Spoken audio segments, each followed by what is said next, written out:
propagación vegetativa y eventualmente alguna producción de árboles a manera artesanal. Creo que entender el proceso, ya no solamente de la importancia de los árboles, sino también de cómo manejarlos, colectar la semilla, cómo conservarla, cómo hacerla viable, cómo diferenciar los diferentes tipos de semillas y cómo hacerlas germinar, cuidar, plantar y todo el proceso, pues creo que es interesante, pues que les va a permitir entender el ciclo completo de la regeneración de bosques de manera artificial, y esperemos que esto les ayude, ¿no? También agradezco mucho a los compañeros de las áreas naturales protegidas que han estado coordinando su asistencia, y a los ponentes del día de hoy que se tomaron el tiempo para preparar la información y exponerlo, y bueno, creemos que va a ser de gran utilidad. Entonces, gracias a todos por la asistencia, y pues esperemos que sea muy provechosa y que sirva principalmente para implementarlos. Ténganse la libertad de estar atentos para preguntar al final las dudas que tengan interés, y pues tienen aquí un gran número de expertos que saben del tema y creo que de ellos pueden aprender mucho. Entonces, pues adelante muchachos, por favor, como están en la logística para iniciar.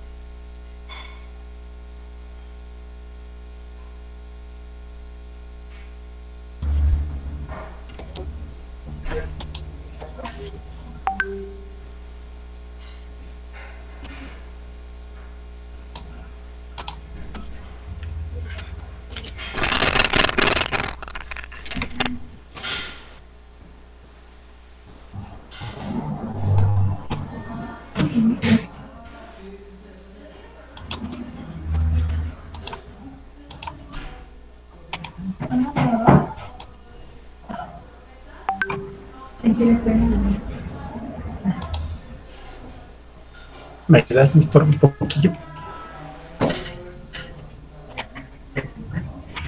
Ya está ahí, pero... ¿Me presentar? Es que me va a compartir, pero esto...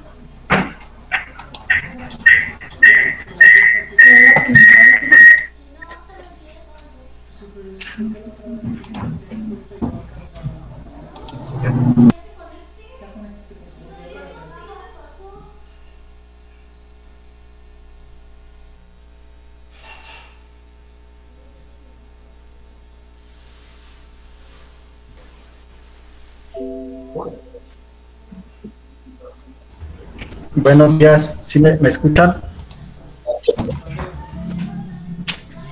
Sí, Jaime, te escuchamos. Bueno, pues vamos a ver la selección de semillas de especies forestales nativas. La recolección, selección de la calidad de las semillas que seleccionemos va a depender el éxito de la producción de plantas forestales nativas. En esta presentación mencionamos árboles, mencionamos plantas forestales nativas, pero en realidad nos referimos a todas aquellas plantas que dan semilla en las áreas naturales protegidas y que podemos recolectar de alguna forma, guardarla o bien sembrarla cuando sea el tiempo adecuado. ¿Para qué recolectar semillas? Pues sabemos que nuestro trabajo como guardabosques contribuye a la conservación de los recursos naturales. Entonces, vamos a recolectar semillas para cumplir con esas actividades, para realmente conservar los recursos naturales de diferentes formas.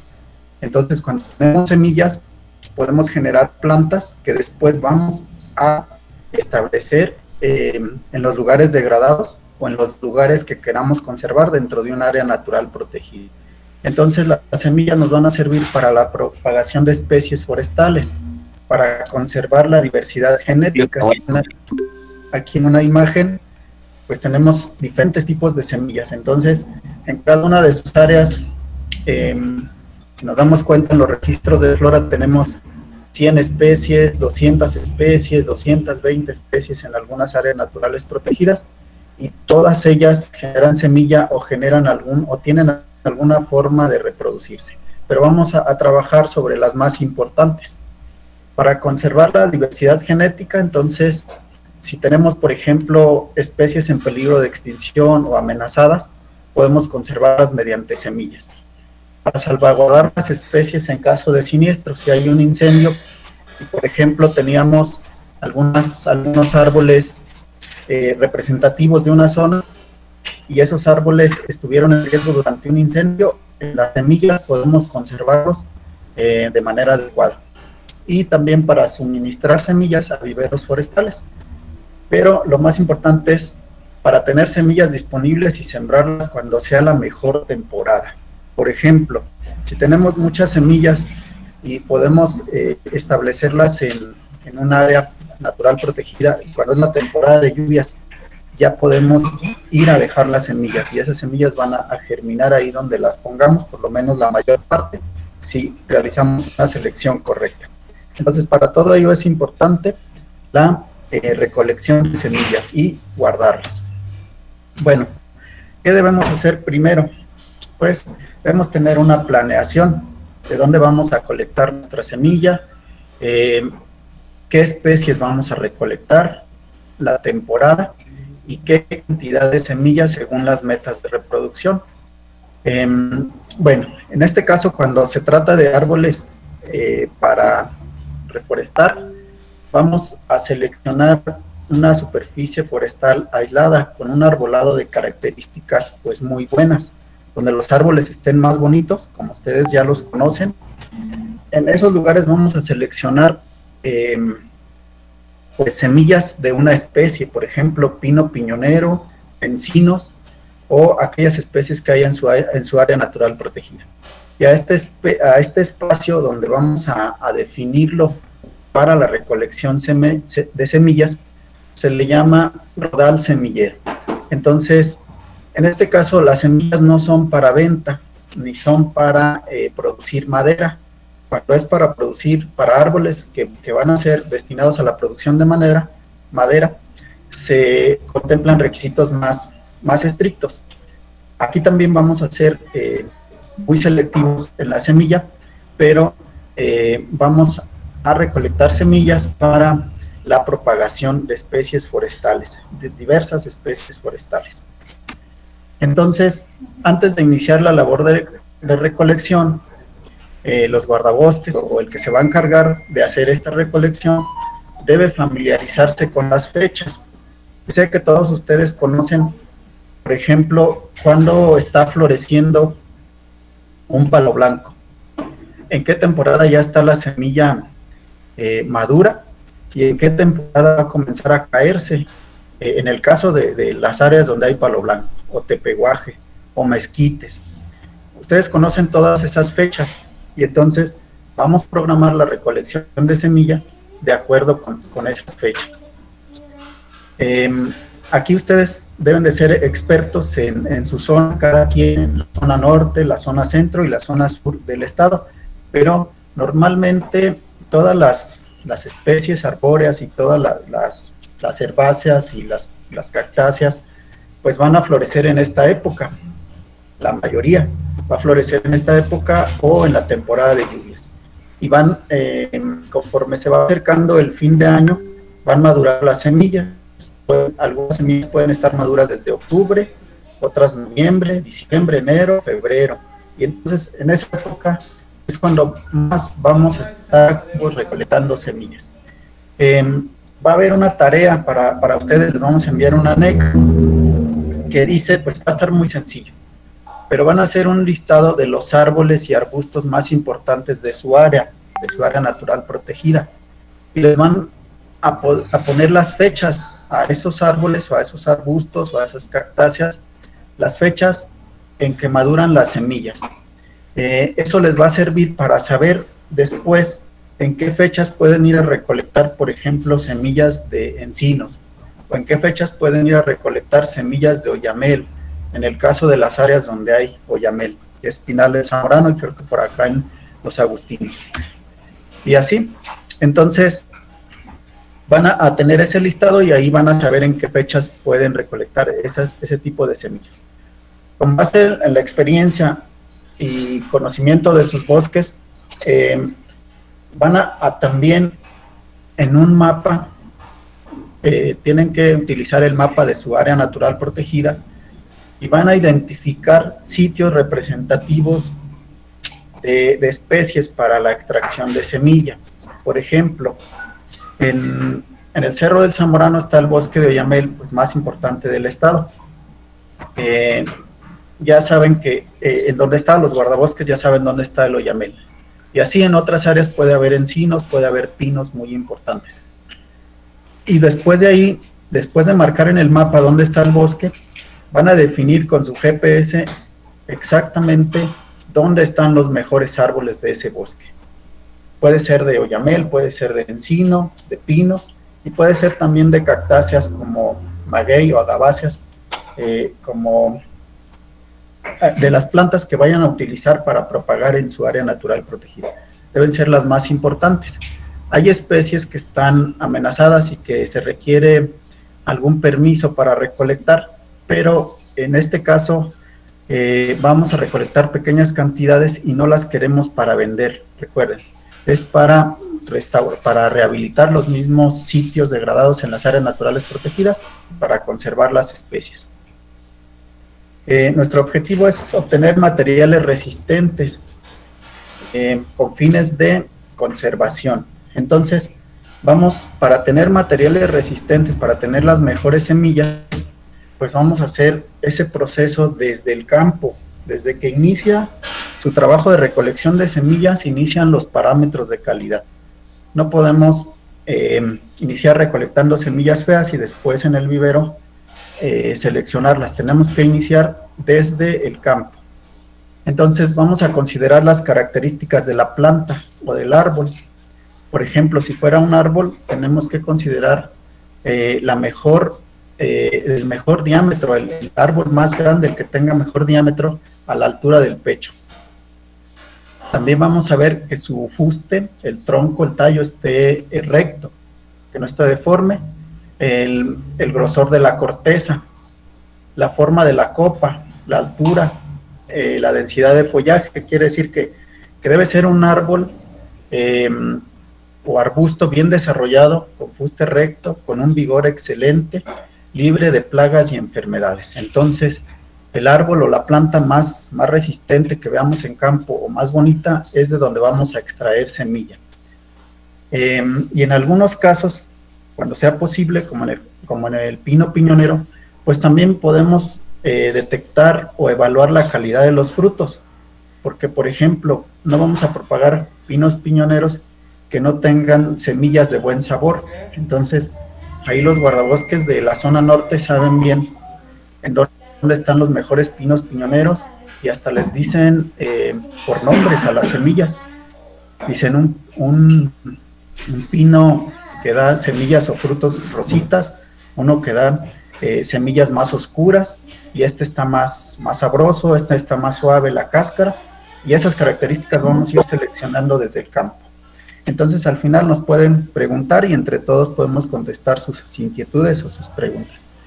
Lo que debe quedar claro es que debemos seleccionar a los mejores ejemplares, y este proceso inicia desde el campo, desde que hacemos la recolección de semilla, para asegurar plantas buenas y de calidad en el vivero, y de preferencia por cada región.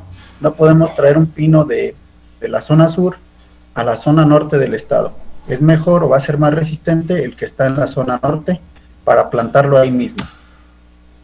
Bueno, y durante la recolección pues vamos a ocupar algún equipo y materiales.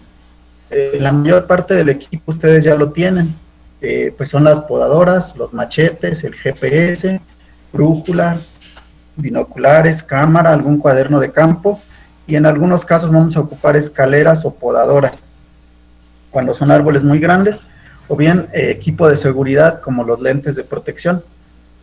Vamos a ocupar frascos o contenedores, bolsas, etiquetas, todo su material de campo.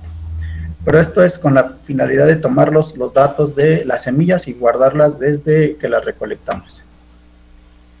Los métodos de recolección son varios métodos dependiendo de la zona, pero aquí para nosotros, para los guardabosques de Guanajuato, pues vamos a usar básicamente dos, que es la recolección de semillas y frutos tirados en el suelo cuando sea posible y tengan buena calidad. Por ejemplo, las bellotas de los encinos.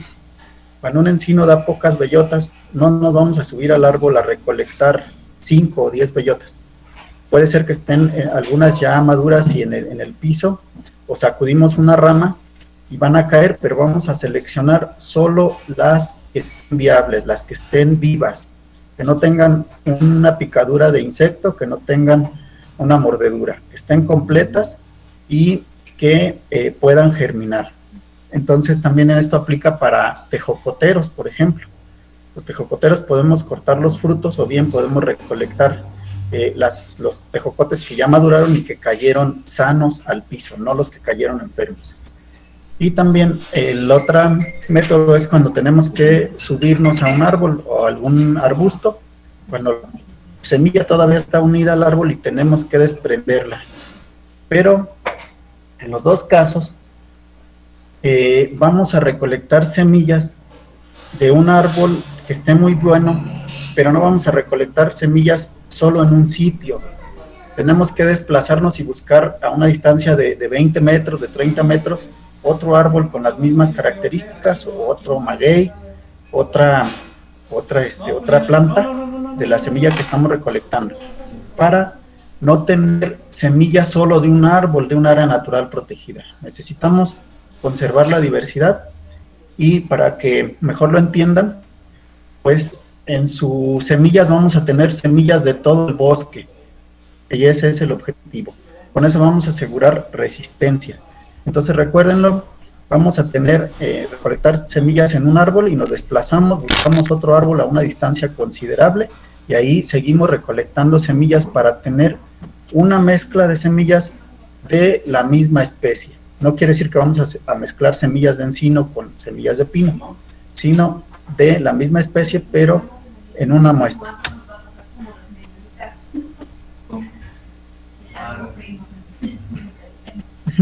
Entonces, todo eso es para generar resistencia genética en las plantas, y pues vamos a etiquetar esas semillas ya cuando llenaron su frasco o llenaron su bolsita. Ahí le vamos a poner el nombre que sepamos, si es pino piñonero, o si no sabemos la especie, le vamos a poner el nombre de la especie, por ejemplo, Pinus embroides. Los datos que pongamos aquí son tan importantes como la misma semilla. Si recolectamos semilla y no le ponemos datos, entonces cuando se la entreguemos a otra persona no va a saber de dónde viene, no va a saber qué semilla es, a menos que sea un experto, pero no va a saber la fecha, quién la recolectó y el lugar donde se recolectó. Entonces para eso vamos a etiquetarlas, le vamos a poner el lugar si tenemos GPS con coordenadas, y si no, como ustedes conozcan el sitio. El tipo de vegetación es importante.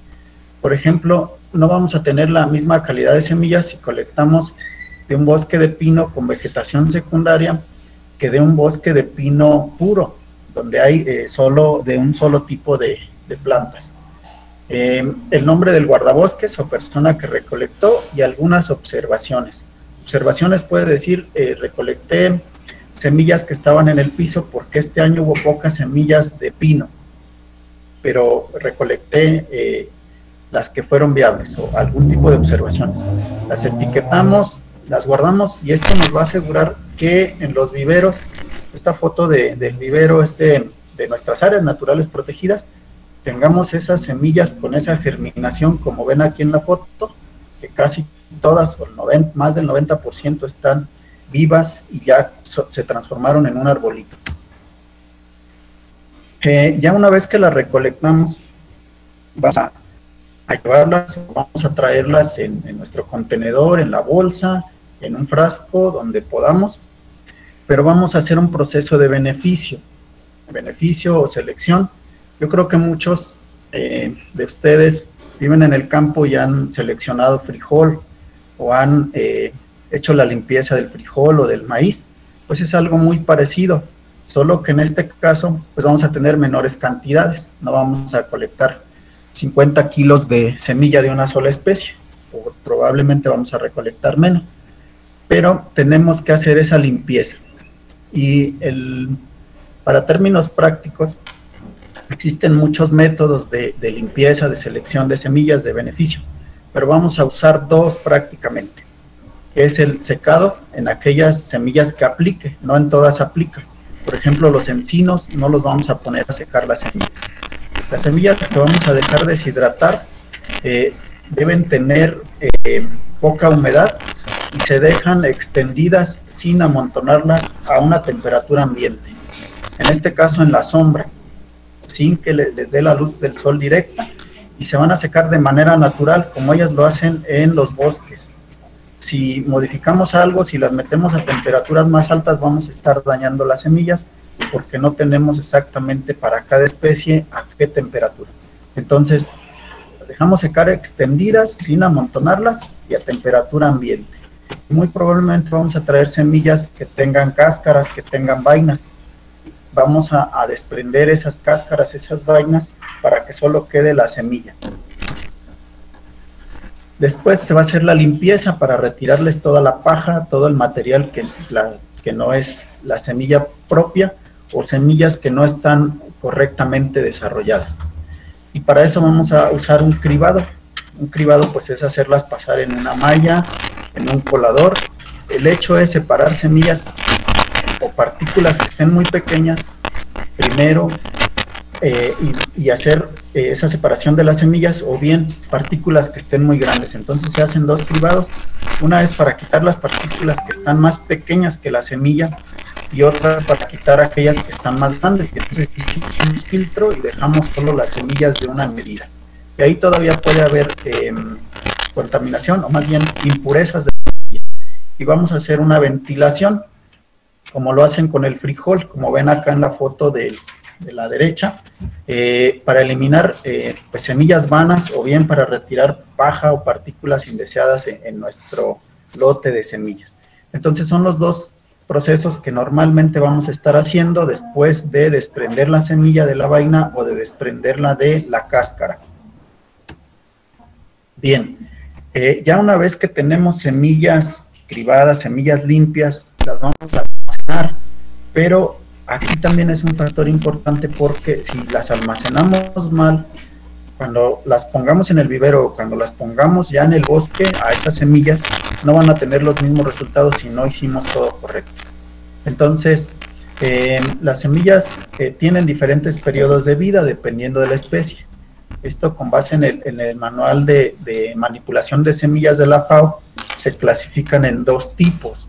Ortodoxas son semillas que pueden secarse, pues más o menos al 5% de su humedad, y pueden estar hasta 0 grados centígrados en el frío para conservarse durante mucho tiempo.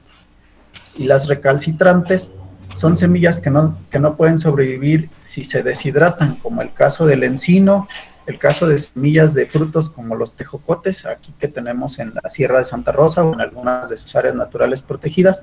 Estas semillas normalmente se recolectan y se tienen que sembrar pues cuando están frescas o antes de que transcurran 3 meses. Son los dos tipos de semillas según su vida, su duración en deshidratadas o no deshidratadas. Pero también, conforme al almacenamiento, las semillas que tienen una longevidad diferente. Así como les decía, el encino puede durar algunos 3 meses o algunas especies de encino, no conozco a fondo todas, pero se clasifican así: microbióticas, las que duran menos de 3 años, tienen menos de 3 años de manera natural. Las mesobióticas, periodo vital de 3 a 15 años, y en este ejemplo tenemos los pinos, los mezquites, los huizaches, que seguramente hay en casi todas sus áreas naturales protegidas. Y las macrobióticas, que duran más de 15 años y hasta 100 años en algunos casos o más, como las leucaenas. Bueno, esto es importante porque puede ser que tengamos semillas que no sepamos bien cuánto duran, tienen la fecha y las queremos sembrar en un vivero, pero no vamos a estar seguros si aún tienen vida esas semillas.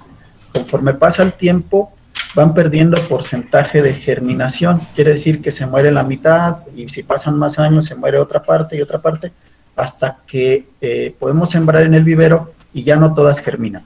Entonces, si quieren tener más información sobre cuánto vive cada semilla de las especies forestales que tenemos en nuestras áreas, en la página de Conavio hay fichas de cada especie, de mezquite, de leucaenas, de encinos, y ahí nos va a decir su longevidad de las semillas, cuánto tiempo duran de madera natural. Aquí viene la dirección. Consulten como fichas técnicas de especies forestales o pongan el nombre de la especie o de mezquite, de huizache, y ahí les va a decir cuánto duran esas semillas. Pero para términos prácticos, nosotros en las áreas naturales protegidas, las semillas que se pueden guardar y deshidratar, pues las vamos a conservar por un periodo de máximo de 3 años. 3 años es un término que estamos asegurando que todas las semillas, tanto las que viven poquito como las que viven mucho, la mayor parte van a estar vivas y las podemos sembrar en un vivero. Aparte no vamos a colectar muchas semillas, vamos a colectar pues cantidades considerables para nuestro trabajo. Y por eso 3 años es un periodo que las podemos almacenar correctamente de manera natural, sin utilizar refrigeradores, sin utilizar controladores de temperatura o de humedad. Y bueno, normalmente vamos a recolectar semillas de encino, palo dulce, pino, cotillo, huizaches, magueyes, todo lo que hay en nuestras áreas naturales protegidas. Y estas las vamos a guardar en lugares secos y frescos, sin que les dé directamente la luz del sol. Entonces, de preferencia en materiales que no les entre la humedad, como bolsas de plástico o frascos. Si las guardamos de estos materiales o estos contenedores deben estar limpios, de preferencia desinfectados, y a condiciones de temperatura ambiente. Y con eso vamos a asegurar que nuestras semillas van a durar ahí guardadas, excepto encinos y las semillas que ya mencionamos que viven poco tiempo. Bueno, aquí en el almacenamiento vamos a recalcar que las semillas es uno de los insumos más importantes para la producción de plantas forestales. Si no almacenamos o no seleccionamos correctamente nuestra semilla o no la colectamos correctamente, vamos a tener plantas deficientes en nuestros viveros, y queremos lo contrario, queremos ser positivos, queremos que las plantas en los viveros sean de la mejor calidad y tengan la mejor resistencia. Y les recalco, no solo son semillas de árboles. Aquí en la foto vemos algunos frascos que, pues, bueno, ilustran que pueden ser diferentes materiales, pero también podemos tener cactáceas, podemos tener agaváceas y pinos, encinos, de todo tipo de semillas para nuestros viveros, que eso es el hecho, la diversidad vegetativa. Entre más especies reforestemos en un lugar, estamos llegando más hacia la rehabilitación. Pues de esta presentación es todo. Esta información la obtuvimos de la guía para la manipulación de semillas forestales, es un resumen, ahí viene muy explícito y la pueden consultar en internet. Y hay otros materiales también de la CONAFOR y de pues otras dependencias de otros países incluso, pero para términos prácticos aquí hay suficiente información y en la página de la CONAVIA. Pues gracias por su atención, seguimos con nuestro siguiente compañero.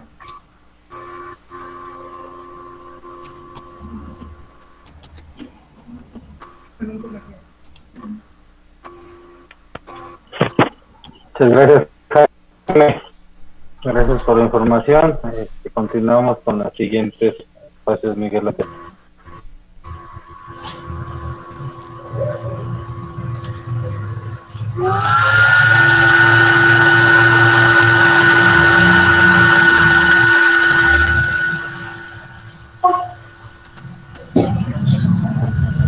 Hola, buenos días. No sé si se ve la presentación, David. Ponte en la presentación, se ve que ya estás proyectando, pero nos vemos todos los usuarios. Portaría ya si te pones en la Ok. presentación. Creo que déjame presentar otra vez.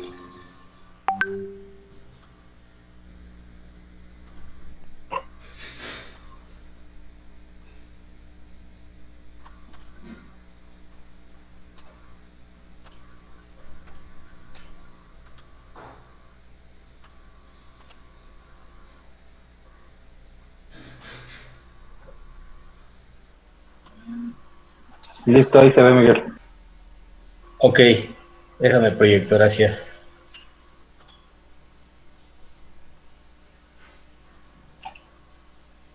Ahí está, ¿verdad? Sí, ahí está completo. Ok, bueno, muchas gracias. No sé si se escucha bien el audio, David. Bien, se escucha claro, muy bien, muy bien. Perfecto. Bueno, muchas gracias. Buenos días a todos. Vamos a continuar con una segunda etapa de 3 en esta presentación. Y en este momento yo les voy a proyectar lo que es el proceso de producción de planta en vivero, que es posterior a lo que ya proyectó el compañero Jaime, que es la colecta de semilla, ¿no? Sí. Entonces, una vez que contamos ya con toda la semilla, ya la tenemos ya clasificada, seleccionada, vamos a llevar ahora el proceso de producción de planta. ¿Pero dónde vamos a producir la planta?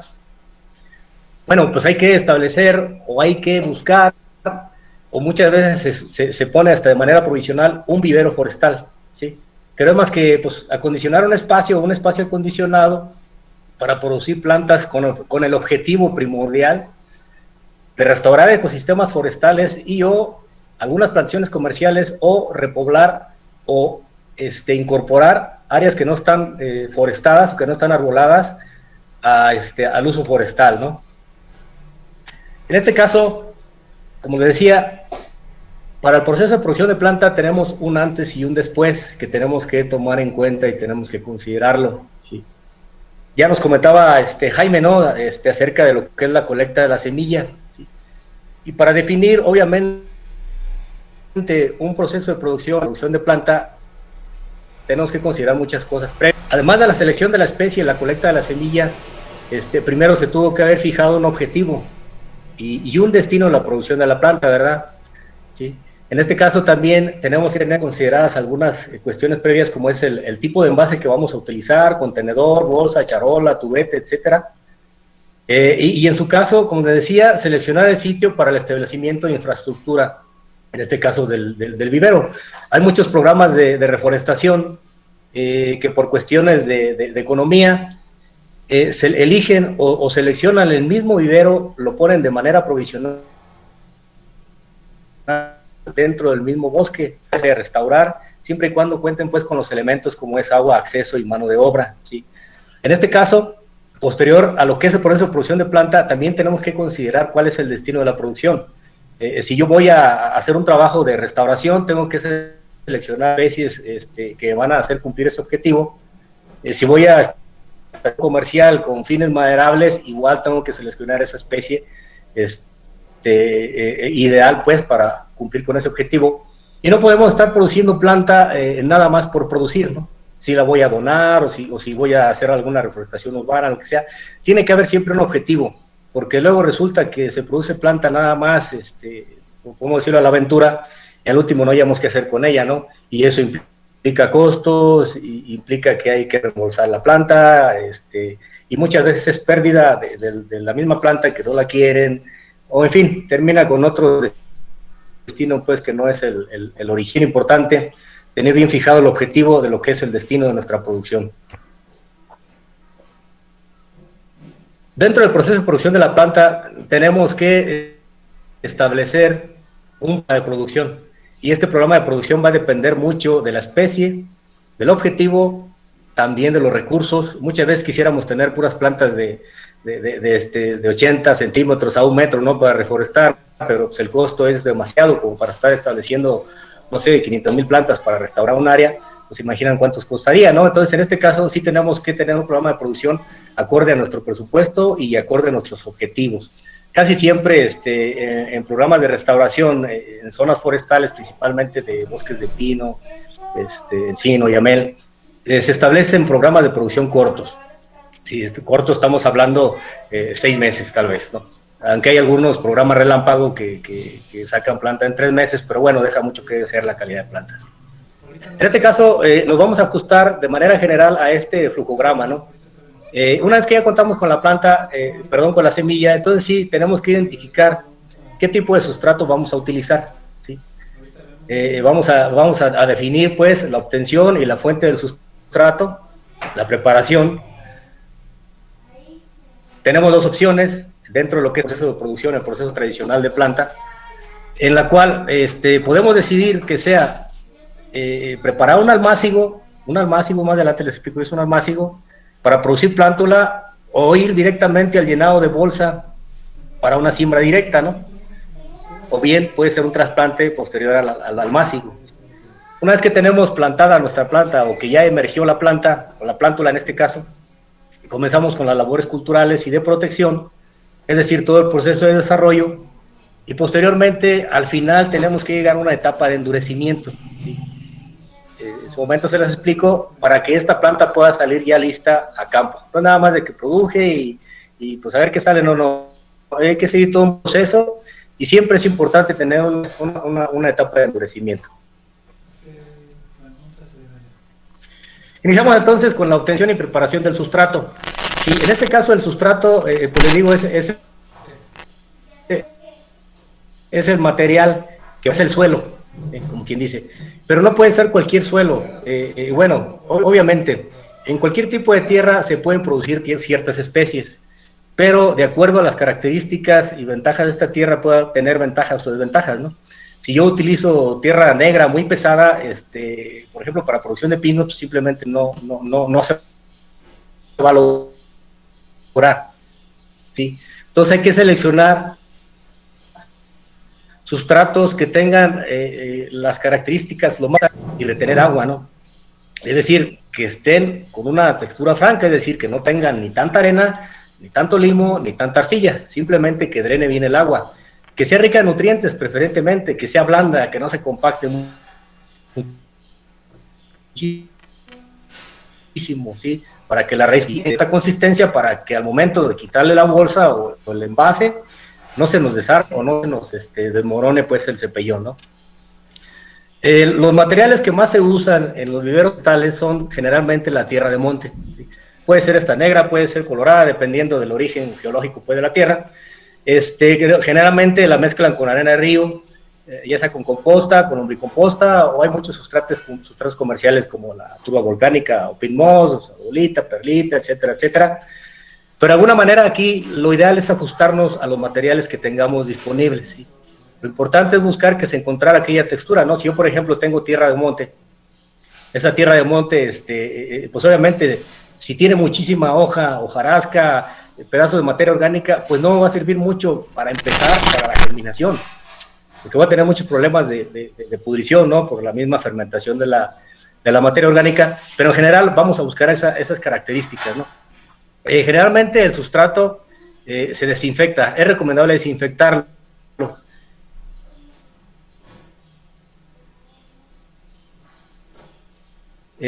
Lo que comúnmente estaba era otros productos pues, químicos, son fuertes, la verdad, y se tienen que trabajar con mucho cuidado. Algunos comerciales, bueno, pues es el butano, el metansodio, y en caso de no contar con estos, la solarización pues es una buena práctica, que no es muy efectiva, pero al final de cuentas sí nos ayuda en caso que no tengamos productos químicos, ¿no? Que además pues es una condición o una práctica pues ecológica, ¿sí? En este caso la solarización consiste en extender el sustrato húmedo, obviamente, y cubrirlo con un plástico negro, hay quienes, bueno, puede ser negro, puede ser transparente, de tal manera que ahí nos dure unos 15, 20 días para que genere temperaturas altas, toda la materia orgánica que está sin desintegrar se va a desintegrar, si va a haber algún calentamiento del suelo, se va a presentar ahí y nos va a matar muchos microorganismos. Entonces, en ese sentido, sí nos ayuda a que posteriormente a este periodo, nosotros destapemos ese sustrato y ya lo podemos usar, ¿no? En caso de que se utilicen productos químicos, sí se necesita también un periodo de unos 2 días para que se oye y poder utilizarlo para que se vaya pues el peligro pues de intoxicación. Una vez que ya contamos con nuestro sustrato, si elegimos pues la producción o la germinación de semilla primero en un almácigo, comenzamos con la preparación de y un almácigo no es más que pues una cama de germinación, ¿no? para obtención de plántula, ya sea sembrando semillas o inclusive hay almácigos para pequeñas estacas o pequeños brotecitos pues de algunas especies, ¿sí? En este caso es recomendable utilizar esta práctica cuando es semilla muy chica. Por ejemplo, si tenemos, no sé, pues un palo dulce o palo azul, pues es muy difícil pues que nosotros estamos sembrando bolsita por bolsita cada semilla, o si vamos a poner 2 o 3 semillas, al final de cuentas no sabemos si nos van a nacer o no. pero se imaginan, si no nacen, pues hay que estar repoblando y la verdad muy complicado. En este caso se recurre a establecer el almácigo, en el almácigo se siembra, posteriormente que germinen, pues ya la plántula se saca, ¿no? Se saca y se lleva para lo que es la siembra ya definitiva en el envase o en la bolsa, ¿sí? Es recomendable pues que cuando se establezca la semilla en se proteja, ¿no? Para que no haya problemas por ahí de aves o con el mismo riego desenterrar las plantas. Si elegimos la opción que, bueno, cualquiera de las dos opciones, si es almácigo o siembra directa, tenemos que recurrir a llenar el envase con el mismo, bueno, con el sustrato, obviamente, que previamente preparamos. Y en este caso, por lo que más se usa es la bolsa forestal, ¿no? O la bolsa de polietileno negro, con la intención de ahorrar, obviamente, costos, es más fácil de manejar y bueno, y al final de cuentas podemos tener muchas medidas, ¿sí? Pero también podemos utilizar charolas, tubetes, e inclusive podemos reutilizar algunos envases, por ejemplo, de refresco, no sé, de leche, de cartón, etcétera, que nos puedan servir para producir nuestra planta. El lado del envase tiene que ser de una manera adecuada, es decir, no podemos dejar, por ejemplo, si estamos llenando una bolsa de polietileno, esta imagen, ¿no? No podemos dejar una bolsa que esté toda floja, tenemos que llenarla a la mitad, cernirla un poco, compactarla un poco y posteriormente complementar el llenado para que esta quede bien, ahora sí que bien consistente y no se nos vaya a derrumbar nuestro acomodo, ¿no? En este caso va a ser en platabandas, ¿sí? El acomodo es en platabandas. La recomendación es que una platabanda o una cama de crecimiento en donde acomodamos nosotros nuestra bolsa, como lo marca la imagen de abajo, es que no sea de más de 1,20 metros de ancho. Y el espacio entre cama y cama se recomienda que sea de 50 centímetros. La intención es que al ser de 1,20 metros de ancho, se espera que una persona que esté trabajando en este espacio, en este callejón, pueda alcanzar la planta hasta la mitad de la platabanda y ya por el otro lado se puede alcanzar hasta la otra mitad y de esta manera es una manera muy práctica y eficiente de trabajar en caso de las labores pues directamente en la planta. Estas se pueden acomodar, se pueden utilizar materiales de la región para formar bien la platabanda, pueden ser tablas, pueden ser alambres, pueden ser varillas, etcétera. Ok, ahora para la siembra, como les decía, si vamos a hacer la siembra en el almácigo, esta puede ser en líneas, haciendo pequeñas rayitas pues con alguna varita o algo, y estar estableciendo las semillas con la mano, semilla chica principalmente, o puede ser bien a voleo, es decir, puede ser ya sea haciendo nosotros una propia sembradora, ¿no? Con un vasito y perforándolo a manera de coladera, se pone la semilla y se comienza a cernir y acomodar de una distribución más homogénea dentro de lo que es el almácigo. En este caso también se pueden establecer las estacas para enraizarlas y posteriormente pasarlas al envase.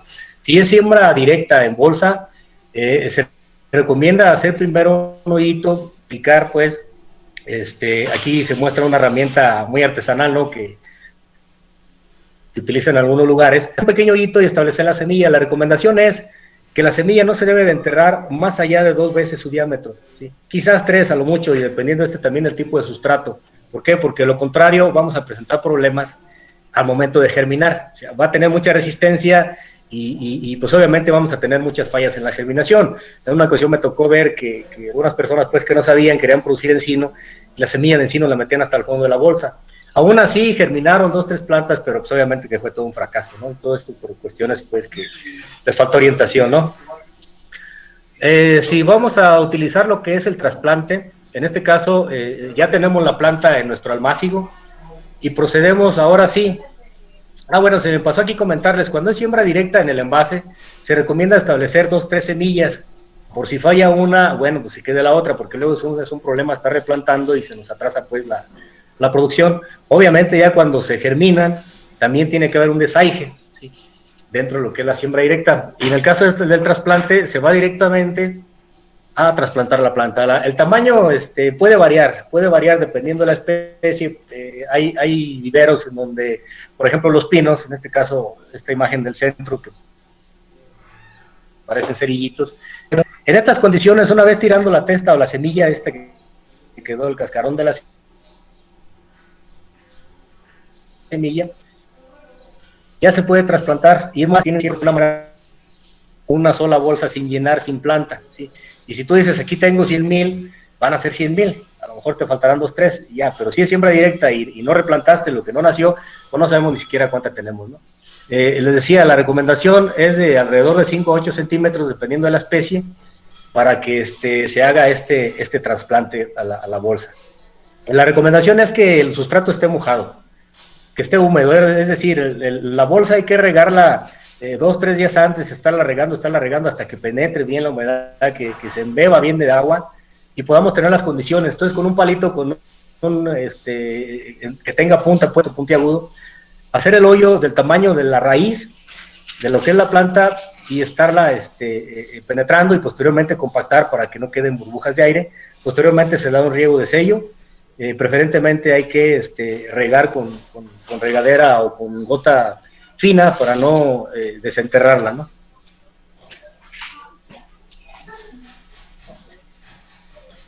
Ok, la protección del riego. Siempre que se hace un trasplante que viene del almácigo con plántula directo a la bolsa, siempre es recomendable proteger con sombra. La planta está un tanto delicada, estresada, y muchas veces cuando se expone directamente al sol, tenemos mermas, ¿no? Podemos perder mucha planta, posiblemente por la fuerza del sol. Muchas veces cuando no contamos con una malla sombra, como en el caso de la figura de arriba y la izquierda, lo que se recomienda es pues que esta fase, o inclusive muchos viveros que se encuentran debajo de los árboles, en la sombra, eso es bueno cuando es planta de vivero. Ya posteriormente se le dará la fase de endurecimiento, pero eso es bueno para estarla aclimatando mientras toma la fuerza suficiente para que pueda soportar las condiciones ambientales, ¿sí? En este caso también, lo que es el riego, lo que decía, el riego puede ser de muchas maneras, ¿no? Ahora sí que dependiendo de lo que contemos. Si es con una manguera, pues habrá que idear de qué manera podríamos hacer una coladera, o algún objeto pues que nos ayudara a poder generar una gota fina y no estar ahora sí que lastimando la planta o desenterrándola a través del paso de cada riego, ¿no? Hay otra cosa importante en lo que es el riego. Primero hay que ver que tengamos la disponibilidad suficiente del agua, ¿sí? En este caso hay aparte por la calidad, ¿no?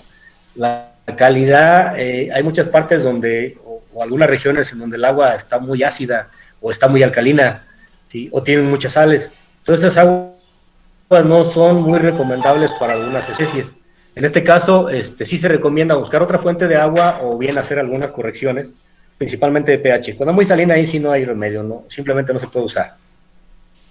En las frecuencias de riego, a principio cuando se establece la plántula, o que se hace un trasplante, la planta hay que regarla al menos unos 3 días diarios, ¿sí? Y posteriormente hay que irle retirándole el riego ya cuando se haya establecido bien la raíz, a lo mejor cada tercer día, 3 veces por semana, qué sé yo, va a depender mucho de la especie y de las condiciones climáticas. Si es una zona muy calurosa y estamos estableciendo plántulas que requieren muchísima agua, pues obviamente que necesitamos riegos más frecuentes. Pero en general, después de que se establece ya la plántula, les decía, 2 o 3 días seguidos, todos los días, posteriormente írselo retirando poco a poco. Lo normal son 2 riegos a la semana, ya dependiendo del tamaño. La intensidad, es más recomendable que sean riegos frecuentes y ligeros que riegos pesados y espaciados. ¿Qué quiere decir? Que si yo digo, mira, pues si se va a llevar, no sé, me voy a gastar 100 litros por semana en todo el vivero, pues se los voy a aplicar el lunes, y hasta al otro lunes les vuelvo a aplicar los otros 100 litros, pues no, es recomendable mejor que se hagan, dividirlo en 3 riegos, no sé, mínimo 2 riegos, para que estos se aprovechen de una mejor manera, ¿no? Porque si no, al final del periodo ya la planta va a estar estresada y pues tiene que esperar hasta el lunes para que le toque nuevamente. En cuanto a plagas y enfermedades, esto también varía mucho y depende mucho de las especies, pero de manera general, el problema más fuerte en un vivero son las pudriciones de raíz, y esto es en las primeras etapas. En este caso, en la imagen de arriba se ven estas varitas. Estas son plántulas de pino, ¿sí? Estas pequeñas, perdón, no son pino, pero son plántulas. Si ustedes se fijan, el tallo acá está grueso y aquí está delgado, ¿sí? Aquí en la parte de abajo se ven otras plantulitas que están caídas. ¿Por qué? Por esta situación de que aquí ya no tienen fuerza, aquí esto ya no tiene un tejido turgente, y obviamente pues la planta se tiene que caer, se seca, ¿no? Este es el principal problema que tenemos nosotros en los viveros, y es en las primeras etapas, que es la enfermedad conocida como Damping Off, que no es más que pudrición de raíz, generada por algunas especies de hongo, que nos pueden, pues, acabar prácticamente con toda la producción en la primera etapa si no lo prevenimos. En este caso, lo más recomendable es, número uno, si podemos nosotros proteger la semilla con algún fungicida químico, puede ser algún Captán o algún otro tipo de fungicida en polvo, que pudiera llenarse pues la semilla, espolvorearse la semilla para que podamos posteriormente sembrarla. Eso nos da una protección inicial. Ya cuando nosotros estamos en los riegos, sí, aquí la recomendación es regar un día con fungicida y otro día no, y otro día sí, alternando el riego de fungicida, hasta que la planta o la plántula sale ya, en este caso si es en almácigo, sale ya al trasplante, y dentro del trasplante todavía hay que tenerle ese tipo de riegos. No se deja de dar, se puede ir espaciando más, quizá ya después, cada 8 días, cada 15 días, pero ya hasta que la planta adquiere cierta lignificación pues en el tallo, de tal manera que ya no sea tan susceptible a estas pudriciones del cuello de la raíz. Esto es en cuanto a las enfermedades más sentidas en lo que son los viveros. Hay otras enfermedades, por ejemplo, en zonas más húmedas o temporada de lluvias, pues que se tiene planta que se va a sembrar, por ejemplo, o se va a plantar posterior a una segunda etapa de lluvias.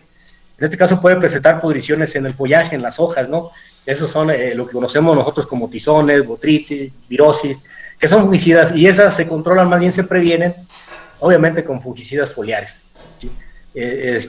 Lo ideal, bueno, pues es que fueran fungicidas orgánicos, que sí hay, o ecológicos, pero lo más práctico y de momento pues son los químicos en cuanto se tiene esta problemática.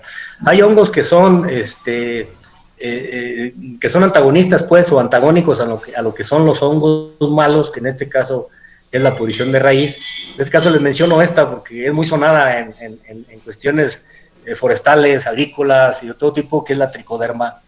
En este caso se menciona la Harcianum, pero hay más especies.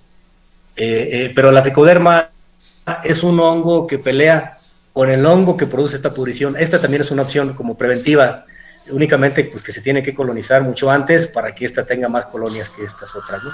En caso de plagas, ahí también sí depende mucho de la región, principalmente en las hojosas, pues se van los defoliadores, ¿no? Lo que son las hormigas, pueden tener también lo que son las larvas, hay chupadores como lo que son los pulgones, las chinches, los ácaros, la mosquita blanca que muchos conocemos en el frijol, también nos puede generar estragos aquí, porque ahora sí que son vectores de muchos virus y nos pueden en un momento dado contaminar la planta.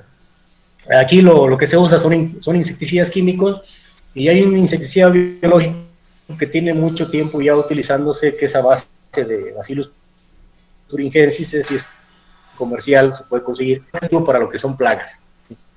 Obviamente también cuando tenemos ratas, pues hay que utilizar raticidas o trampas, ya dependiendo.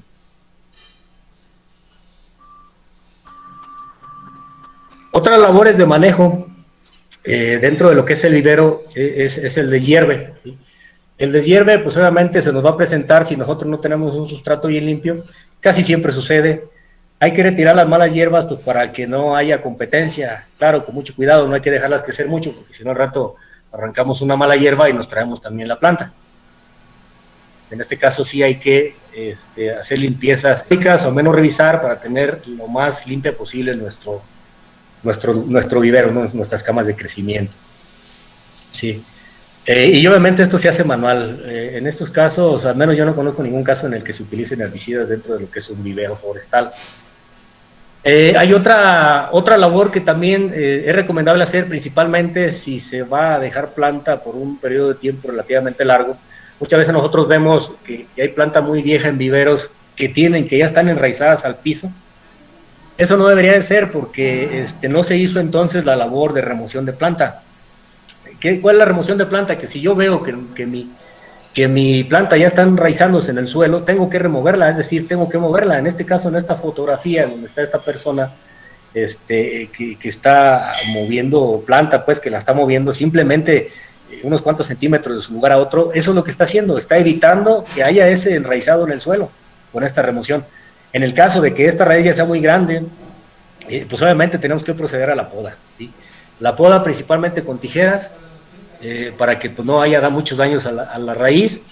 Sí es recomendable que periódicamente pues se estuviera enjuagando esta tijera, inclusive aquí se fijan, esta persona está utilizando guantes para lo que es la poda de raíz, sí con un desinfectante, ¿no? Puede ser, no sé, cloro a 2 partes por millón o qué sé yo, para que de alguna manera no estemos contagiando, si hubiera algún problema de fungicida, perdón, de hongos, de fungosis, dentro de lo que es la raíz, no estemos contagiando una planta con la otra. Pero esto es muy importante, ¿sí? Otra labor que se realiza es la fertilización. Normalmente la fertilización química no es muy común en el vivero forestal, a menos que justifique la meta, que justifique pues la calidad de planta, ¿no? O ahora sí que hay veces que los mismos viveros oficiales les gana el tiempo por cuestiones que no les liberan los presupuestos y al final andan produciendo planta relámpago. ¿Qué quiere decir la carrera? Entonces aquí es donde sí le meten un montón de nutrición, que no es lo más recomendable, porque al final de cuentas tenemos una planta muy suculenta que sabemos que en campo se va a morir, ¿sí? Aquí la recomendación para fertilización es utilizar fertilizantes orgánicos. ¿Y orgánicos a qué me refiero?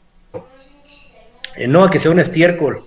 El estiércol es bueno, pero cuando la planta ya tiene cierta, ahora sí que cierto tamaño, ¿no? Aquí lo ideal es meter ese estiércol, pero ya composteado, y tiene que ser debidamente composteado, porque si todavía hay materia orgánica que se va a calentar, nos va a generar lo que veíamos primero, que es el dumping off o la pudrición del cuello de la raíz.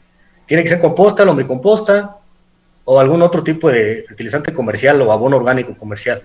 Pero sí, la recomendación es no usar fertilizante químico, puesto que nuestra meta para restauración, nosotros no queremos planta bonita, queremos planta resistente, que tenga la forma de una planta normal en campo, y que tenga la suficiente condición pues para que pueda sobrevivir ya al momento de la plantación. Otro aspecto importante en lo que es esto de la fertilización, y por eso les comento que no es recomendable en la mayoría de las especies, es que tenemos algunos hongos benéficos que se llaman micorrizas, ¿sí? No sé, la gente que es de campo tiene que haber escuchado, al menos, si están relacionados con el campo agrícola, las micorrizas son muy utilizadas ahorita ya en la actualidad en lo que son los cultivos.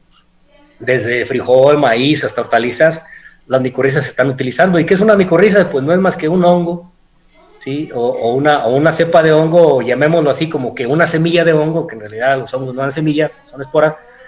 Pero bueno, es un hongo que que se concentra, se espolvorea, se guarda, se colecta, se deshidrata y posteriormente se aplica en semilla o en plantas para que este hongo desarrolle, y este hongo lo que va a hacer es que va a ayudar a la planta a que todos los nutrientes que estén en el suelo los va a absorber y se los va a dejar disponibles a la planta, de tal manera que esa planta va a desarrollar muy bien, porque por sí sola no puede. Ese caso es muy claro en lo que son los bosques de pino. En los bosques de pino, cuando nosotros vamos, en muchos también de encino, hay muchos hongos y pueden ser hongos que brotan del suelo, o pueden ser hongos que nacen en el mismo árbol. A veces vemos como muchas tecatas o a manera como de bancales, ¿no? Dentro de lo que es un tallo, un tronco de un árbol, de un pino, un encino, pues son hongos, y son hongos benéficos. Es decir, en lugar de que nos produzcan una pudrición que vaya a peor, al contrario, este hongo lo que desarrolla es, ahora sí que lo que son pues el micelio, que es esto, lo que nosotros conocemos como enlamado, ¿no? Si nosotros dejamos una tortilla allí con el tiempo, pues se va a enlamar, ¿no? Si tiene humedad y calor, se va a enlamar, y decimos, pues allá no es lo mismo, países tienen como...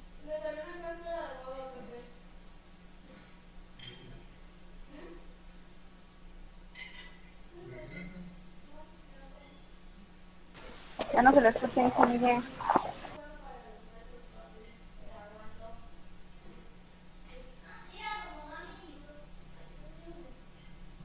Miguel, se congeló tu imagen, creo que tiene alguna pérdida de señal, vamos a esperar a que se recupere y pueda continuar. Espero que estén tomando notas, jóvenes guardabosques, porque al final mucha de esta información que están compartiendo los compañeros expertos en el tema va a ser parte de la evaluación final, que ustedes se verán contestar Quizás para la... simplemente van a tener problemas para... Inge, por ahí Tenemos perdimos señal. Así. Inge Miguel, perdimos señal y dejamos de escucharlo como hace 30 segundos. Ah, ok. Ahorita, ¿cómo estamos, Carmen? Bien, Miguel, te escuchas bien. Si quieres empezar de nuevo, no hay problema. Nada, ya no está su presentación, pero como que nos perdimos de la parte final nada más.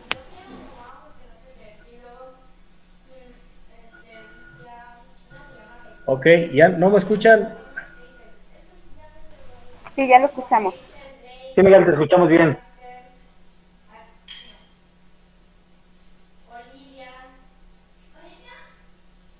Sí me ven por ahí, sí me captan.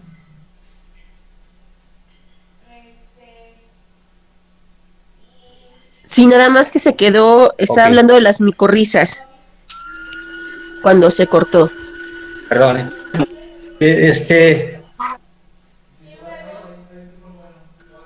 Aquí me quedé en la de en esta diapositiva.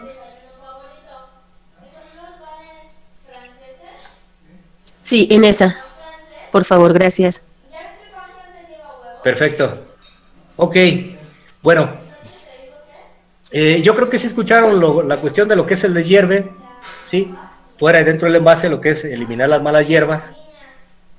Voy un poquito más rápido para no quitarle el tiempo al compañero.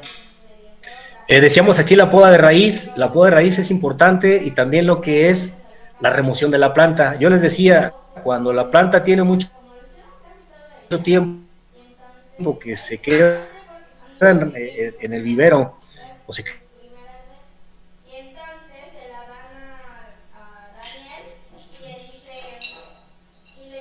Dejamos de escucharlo nuevamente, Inge.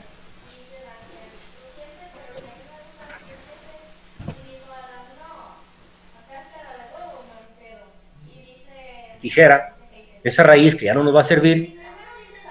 Y recomendable es pues que sí, estas tijeras de manera periódica no esté ya sea contagiándonos otras o mínimo para prevenir, ¿no? En este caso puede ser, les decía, cloro con 2 partes por millón, es decir, 2 mililitros por litro en agua, para que podamos nosotros estar desinfectando. Y la cuestión aquí importante que yo les quería recalcar,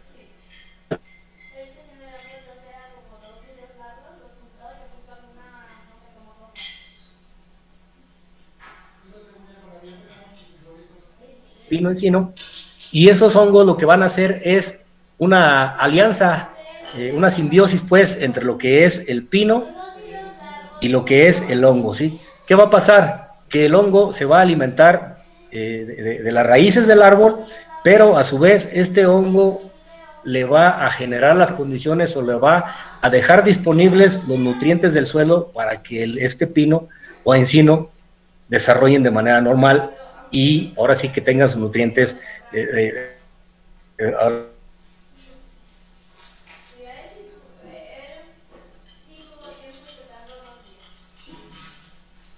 pues en realidad sí está enlamada, ¿no? Pues enlamó una tortilla, ¿no? Una tortilla con humedad y calor, vaya, pues a lo mejor en 3 días ya tengo esta condición, que es lama, del hongo, y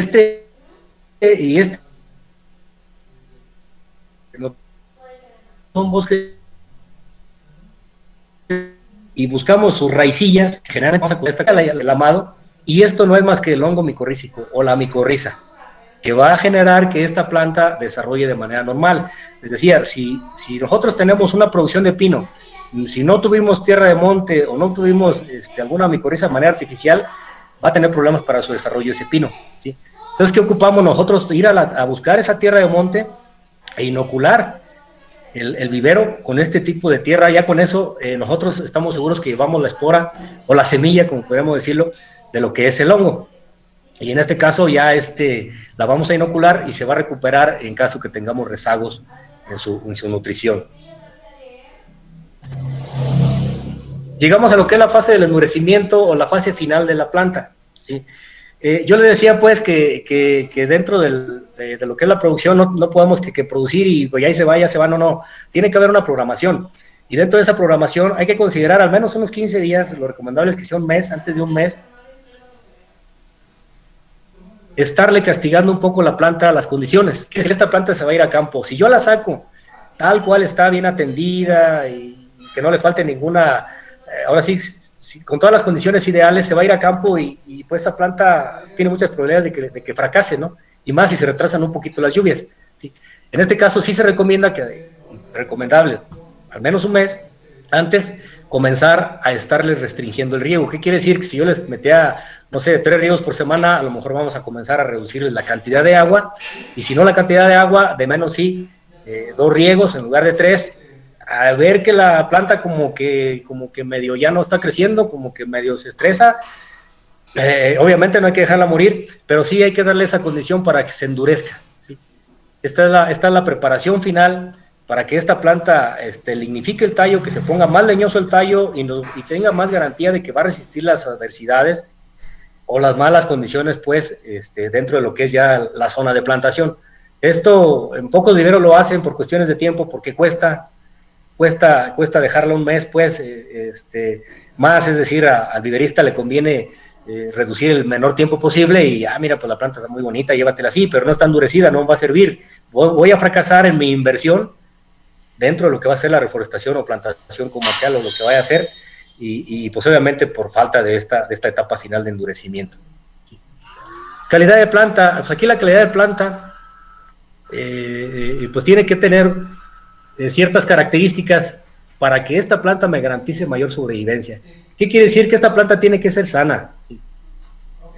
Tiene que estar lignificada del tallo, o el tallo tiene que estar lignificado, me refiero a que esté un poquito leñoso de acuerdo a la especie. Hay especies que lignifican de una manera más sólida y son mucho más resistentes, ¿no? Es planta que va con mayor fuerza, ¿sí? El diámetro del cuello de la raíz, también aquí el objetivo, que llevemos la longitud de la parte radicular, tiene que ser proporcional a lo que es la altura. Yo no puedo sacar una planta muy grande en una bolsa muy chica. Si es así, quiere decir que yo voy a tener problemas en el caso, pues, de mi sistema radicular, porque la proporción parte aérea raíz no va a ser la adecuada, ¿sí? Y obviamente que tenga una abundancia de raíces, ¿no? Si tiene escasez de raíces, pues a lo mejor no se va a morir, pero obviamente que sí me va a generar problemas para adaptarse, ¿sí? Y obviamente en su desarrollo, ¿no? Aquí vemos algunas imágenes, pues, de algunas plantas. Por ejemplo, esta planta de aquí, pues, tiene muy poco sistema radicular, ¿sí? Esta planta de aquí tiene muy buen cepellón, muy buen sistema radicular. Es incorrecto la manera como está agarrando la planta esta persona, ¿sí? Esta planta está muy suculenta, esta planta, pues, es un pasto, vaya, se supone que es un pino, o parece un pasto que así si la llevo hacia el campo, no, pues nada más estoy perdiendo el tiempo, ¿sí? Esta planta es una planta bien desarrollada, ¿no? Esta es una hojosa, obviamente. Se ve como si ya estuviera desproporcionada la parte aérea con el sistema radicular, pero no, están las condiciones, ¿sí? Y bueno, otro aspecto importante es la manipulación de la planta. La manipulación de la planta, si ya invertí yo todo un recurso en lo que es la colecta de la semilla, ya invertí todo un recurso en lo que es el proceso de producción bien hecho dentro del vivero, para que al final en el manejo de la planta me la truenen, pues obviamente que pues perdí el tiempo, ¿no? O sea, tiempo, dinero, recursos, etcétera, y pues no vale la pena. Entonces hay que ir cuidando cada uno de los procesos. La manipulación de la planta no se recomienda agarrarla del tallo, como en este caso, ¿Por qué? Porque hay problemas, pues, que se puedan arrancar algunas raicillas o simplemente va a ir perdiendo calidad. Y si yo le di y me esforcé por darle esa calidad en el vivero, pues no vale la pena que después la estemos usando como si fueran ladrillos, ¿no? Sea un mal acomodo de planta. Lo ideal sería que los camiones estuvieran acondicionados para transportarla, ¿no? Con apartados o entre paños o qué sé yo, que nos estuvieran dando varios niveles dentro de lo que es la caja del camión, que estuviera bien enlonada, que estuviera encubierta. O sea, eso sería lo ideal, pero sí es bien importante que dentro de las condiciones de una manipulación o manejo adecuado de la planta durante la salida, le demos el mejor cuidado posible. Como les digo, no tiene caso invertir tanto dinero para la producción, para que al final una persona que esté mal capacitada o no se le hizo la recomendación al uso de la planta, me la esté aventando al camión como si fueran ladrillos y pues ahí se me va a maltratar. Pues va a llegar a campo ya bien debilitada y estresada y pues de nada sirvió, ¿no? Todo el cuidado que le di. Un aspecto importante también que hay que llevar son registros. Dentro de un vivero hay que llevar registros. A lo mejor en un vivero, bueno, obviamente en un vivero pequeño pues es más sencillo. En viveros muy grandes, donde estamos hablando ya de millones de plantas, pues sí, esto es obviamente que es la base para el control dentro de lo que es el vivero, ¿no? Y tenemos de entrada que tipificar nuestros o etiquetar pues nuestras platabandas. Yo tengo que poner pues obviamente un letrerito que mínimo me diga el nombre de la especie, ¿no? El nombre común y nombre científico, obviamente, la procedencia de la semilla, o sea, los datos que a mí me entregó Jaime, de dónde obtuvo la semilla, en qué fecha, eso tiene que ir en esta etiqueta, ¿sí? Y el método de siembra y fecha de siembra, obviamente, ¿sí? Si fue siembra directa o fue trasplante. Cosas que si yo llego no, pues no lo sé, porque yo no estuve, pero viendo esta etiqueta yo resuelvo muchísimas incógnitas, ¿no? Tiene que haber una bitácora de registro, un formato de registro, pues, bitácora diaria de qué actividades se le hacen a la planta, ¿no? Tiene que haber un seguimiento de que cuando fertilicé, si es que fertilicé, o cuando deshiervé, o cuando removí la planta, o cuando planté, todo eso tiene que ir en formato de registro en las bitácoras que se hicieron, cuando apliqué riego, cuánto tiempo, etcétera, etcétera. Un formato de programación diaria para que la gente que esté encargada de los trabajos llegue, se programe y ya sabe qué hacer, y no tenga que estar ahí el patrón a un lado para decirle qué, o al menos el cabo, pues, del grupo, ¿sí? Lista de asistencia, claro, también las tarjetas de control de herramientas de insumos, que sale, que entra, etcétera.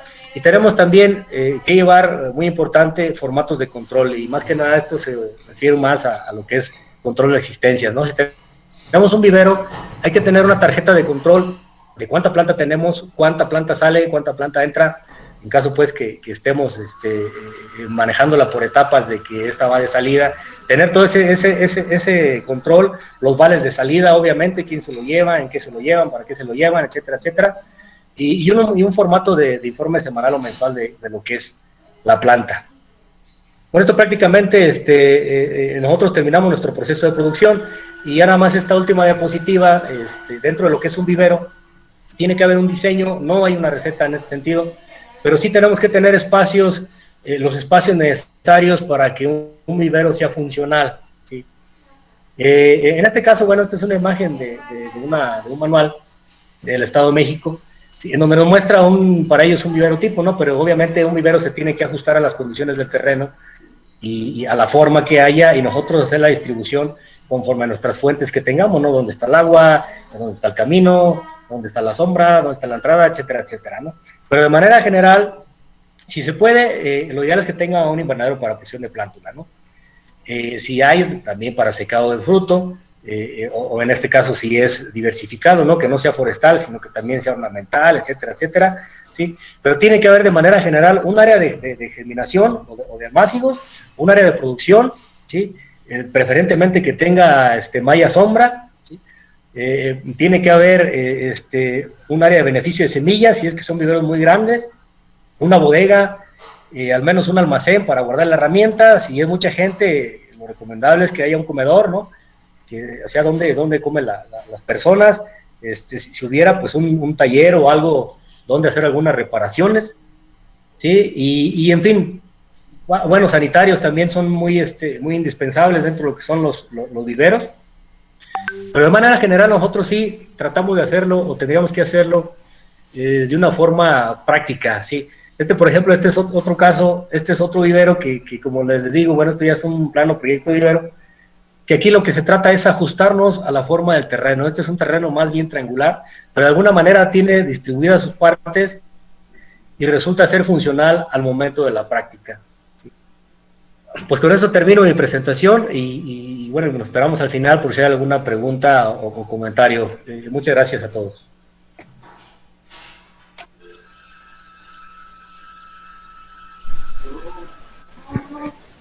Inge Miguel. Sí.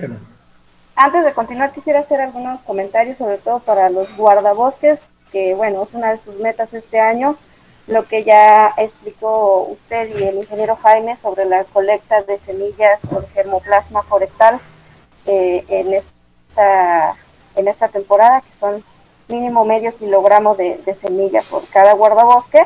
Entonces estarían ellos apegándose a los protocolos indicados por usted y el ingeniero Jaime para esa colecta, para cumplir con esa actividad. La otra actividad del establecimiento de 500 organismos por guardabosque de propagación vegetativa, les solicito estén atentos porque viene la parte que nos va a exponer el ingeniero Valtierra sobre eso.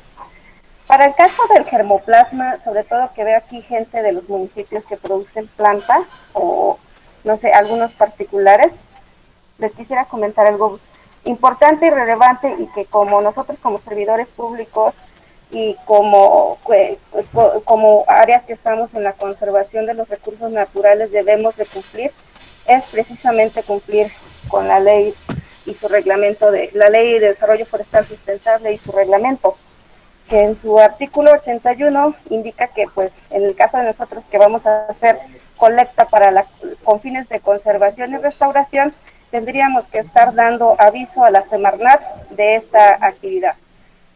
Yo creo que por parte de la Secretaría pudiéramos hacer el documento para que los guardabosques pudieran estar colectando.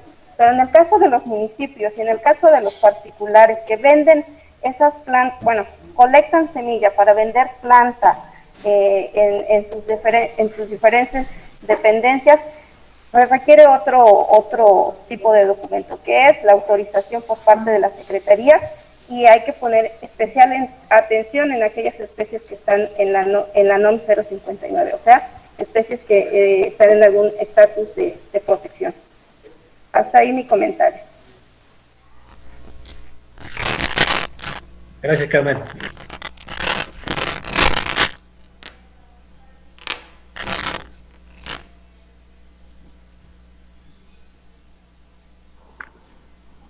Muy bien, gracias Miguel por la exposición y bueno, Carmen, por la puntualización. Seguiríamos con la tercera etapa con el ingeniero José Valtierra.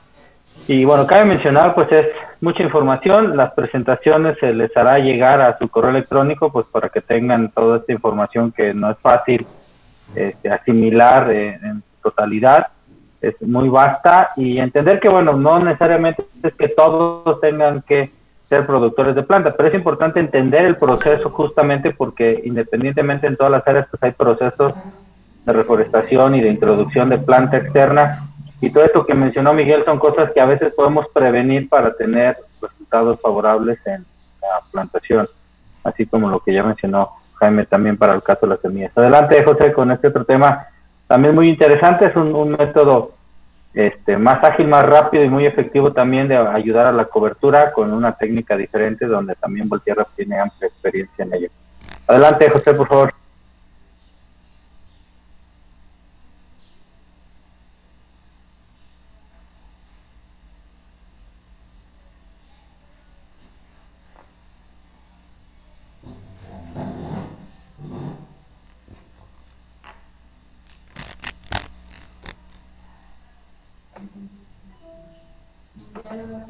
¿Listo? A ver, ¿ya lo escuchan? Buenos días, ¿se ve la presentación? ¿Me escuchan? Sí, sí se ve. Sí, se ve. Se ve bien, José, adelante. Ok, buenos días. José Valtierra Suárez, un servidor. A mí me tocó dar la parte de la plantación mediante propagación vegetativa.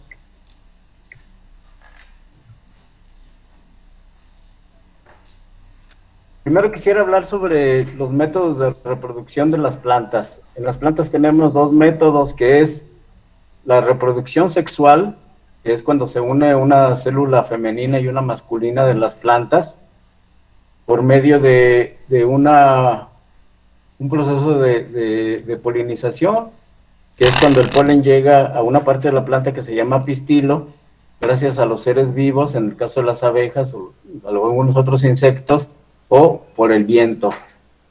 Después ocurre una fecundación, que es cuando se conectan estas células reproductoras masculinas y femeninas de un ser vivo.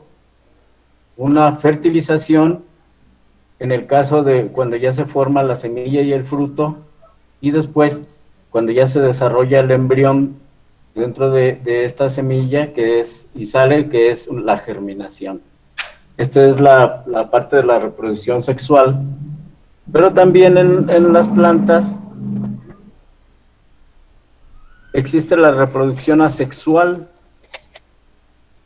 Esta reproducción no requiere polinización ni fecundación, y es la producción de planta a partir de una célula, un tejido, un órgano o una parte de la planta madre.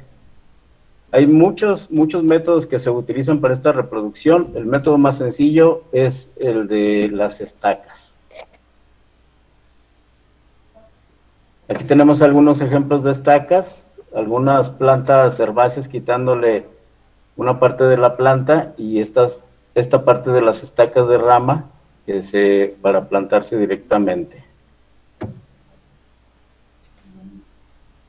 Como dijimos, que para la propagación vegetativa no se necesita una semilla para obtener una nueva planta, sino lo que vamos a aprovechar es las propiedades que presentan algunas plantas para separarse y desarrollar una nueva planta independiente de una parte de la planta, pero eso sí bajo unas condiciones ya de crecimiento, luz, temperatura, humedad, nutrientes y de sanidad.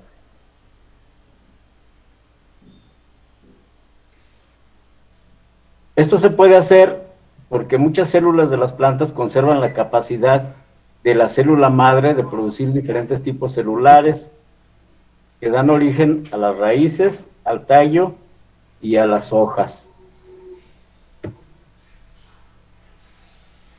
Algunas ventajas de la reproducción vegetativa es que se propagan características deseables, quiere decir que podemos tener cultivos homogéneos de un mismo tamaño, que tengan una tolerancia a insectos, resistencia a enfermedades y al estrés hídrico. Son individuos idénticos, que por eso tienen una ventaja en el manejo, que pueden llegar a una etapa reproductiva o a producción de frutos mucho más rápido, y que conservan los genes de las plantas, de sus plantas madres. Me quito el... Pero también existen algunas desventajas de la reproducción vegetativa. Por ejemplo, cuando existe un cambio en el ambiente, que hay sequía o mucha lluvia o heladas, le afectan parejito a todas estas plantas. No hay diferenciación, todas se van a morir, todas se van a secar, y evita la diversidad genética de especies. Es como siempre estarse en los seres humanos, se da en algunos lugares esa característica de la endogamia, que es cuando se están cruzando o reproduciendo primos con primos o primos con hermanos con hermanos. Entonces ya la gente que nace ya es muy débil. Pasa lo mismo con las plantas. Cuando estamos reproduciendo siempre partes de las plantas madres, entonces en un momento pues vamos a tener puras plantas débiles. Los tipos de propagación vegetativa los más usados son de estacas y esquejes, que es separar una parte de la planta madre para formar un nuevo individuo, como cortando las ramas, pencas, hijuelos u otro tipo de segmento, y embolsarlas o ponerlas directamente al suelo para provocar su enraizamiento. Una vez formadas estas raíces, es absorberán los alimentos necesarios para formar una planta, un nuevo individuo que va a ser idéntico a su planta madre. Aquí hay algunos ejemplos: las estacas, los hijuelos y las raquetas de nopal, que también se pueden utilizar para la reproducción vegetativa. Los tipos de estacas y esquejes, de acuerdo a los tipos de plantas que tenemos y a la época del año, puede haber, en este caso, esquejes de herbáceas que se pueden estar recolectando durante todo el año, como son las plantas de jardín, los geranios, los rosales. También puede haber de madera suave, que son las ramas que están brotando en primavera y verano y que se cortan antes de que se endurezcan. También estacas de tallo, que también estas se pueden cortar en toda la época de crecimiento de las plantas. Y de madera dura o leñosa, que estas se cortan en otoño o invierno a partir de los tallos leñosos de crecimiento de la temporada anterior. Los de madera suave pueden ser también de los árboles que son leñosos. En el caso, la diferencia es que estos son nuevos brotes antes de que se endurezcan, y cuando ya se endurecen ya se puede convertir en estacas de madera dura. Y de tallo, que se usan en toda la época del año, eso es a partir de los tallos de crecimiento. En el caso de madera suave puede ser cualquier planta, y de madera dura generalmente es para los pinos, los que son leñosos, los pinos, los encinos, los mezquites. Y en el caso de los tallos también pueden ser también de plantas que tienen la madera blanda. En el caso del colorín, en el caso del copal, el copalillo. Los esquejes de herbáceas son para las plantas de jardín, deben de medir de 10 a 15 centímetros, se dejan un par de hojas en el extremo superior y se plantan en un sustrato universal, como ya lo comentó Miguel, es de arena,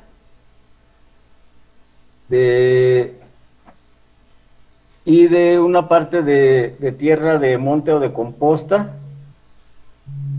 y se va a enterrar a unos 3 centímetros en el sustrato, ya directamente en bolsas, y se va a formar una nueva planta, en este caso una nueva planta de jardín. Las estacas de madera suave, como ya habíamos dicho, son brotes cortados de árboles leñosos o plantas que se dejan caer las hojas a principios de verano, antes de que los tallos hayan empezado a endurecerse, antes de que se lignifiquen, quiere decir ya los tallos se hacen duros. En este caso la estaca debe medir de 7 a 12 centímetros de longitud. Vamos a detener las plantas de las hojas de la planta superior, de la parte superior de la planta, y igual lo vamos a meter en un sustrato universal. Como ya dijimos, el sustrato puede ser del humus o de la tierra de monte, revuelto con arena, y siempre estar húmedo pero no encharcado. En estos ejemplos tenemos las plantas de jardín, algunos sauces, magnolias, manzanos, durazno, peral, ciruelo e higo. Las estacas de madera dura son los fragmentos de tallos leñosos cuando se haya en estado de latencia, quiere decir que ya cuando pasó la primavera, ya cuando pasaron las lluvias, entonces el árbol se empieza a dormir, deja caer en algunos lados sus hojas, y entonces ya es momento de hacer las estacas de madera dura. Igual se pueden meter en una pequeña zanja, se entierra la estaca. La zanja puede ser igual hecha de sustrato universal, una parte de arena, al rato lo vamos a ver esto. Siempre debe estar húmeda, pero no encharcada. Hay que descartar las puntas de las ramas. Hay que cortar la parte de abajo del nudo, y la parte de arriba del nudo. más o menos de 1 centímetro a 2 centímetros y medio. Y el diámetro, eso sí puede variar mucho dependiendo de la especie, desde 6 milímetros o medio centímetro hasta 5 centímetros. Las estacas se hacen generalmente de 7 a 15 centímetros de longitud y vamos a dejarle en las hojas de la parte superior. Estas especies pueden ser también higo, olivo, vid, ciruelo, durazno, sauce, granado, membrillos y pinos. En el caso de los pinos, más o menos en las estacas de madera dura, los pinos tardan mucho en la producción de raíces ya de las estacas. Casi no se recomiendan ni los pinos, ni los mezquites, ni los encinos, porque puede tardar de 1 hasta 3 años en producción de raíces. Entonces, nada más lo metemos ahorita como ejemplo de que también existen estacas de madera dura, pero sí es muy difícil producción de árboles por este método. Y las más comunes son las estacas de tallo, que son especies de fácil enraizamiento que se pueden hacer estacas durante todo el año de diferentes partes del tallo, también de las ramas que crecen de manera lateral, y algunos son usados como cercos vivos, en el caso del patol, el papelillo, el palo amarillo no es patol, es palo amarillo, copal, copalillo y granado. Las medidas del tallo es según el requerimiento y la disponibilidad, de 40 centímetros hasta 1.5 metros, con grosor de 2 o hasta 20 centímetros en el caso de que estas estacas vayan a ser utilizadas como cerco vivo. Igual hay que retener las hojas en la parte superior y contar con un sustrato universal de composta revuelto con arena, estar siempre húmedo y enterrarlo a unos de 3 a 5 centímetros en el sustrato de la bolsa. Algunos ejemplos de esquejes de madera dura: hay que cortarlos bien, hay que tener la longitud correcta, dejar las hojas en la parte, en el extremo de las estacas y meterlas en un sustrato suave de arena y de composta. El procedimiento para la selección o la obtención de las estacas es primero seleccionar el material que tenemos de las plantas madres, que estén sanas, sin presencia de virus o enfermedades, y seleccionar muy bien la época del año en que se tiene que estar cortando. No se trata de provocar mucho daño para las plantas en el caso que están en crecimiento, sobre todo en la época de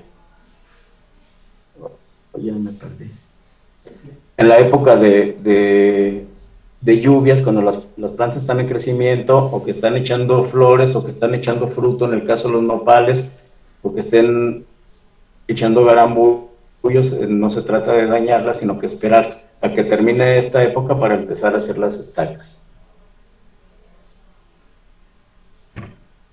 Y son 5 pasos importantes, que es la preparación de las estacas, el tratamiento de las estacas, la plantación, el crecimiento y el trasplante. Vamos a ver rápidamente de qué consta cada uno. Primero,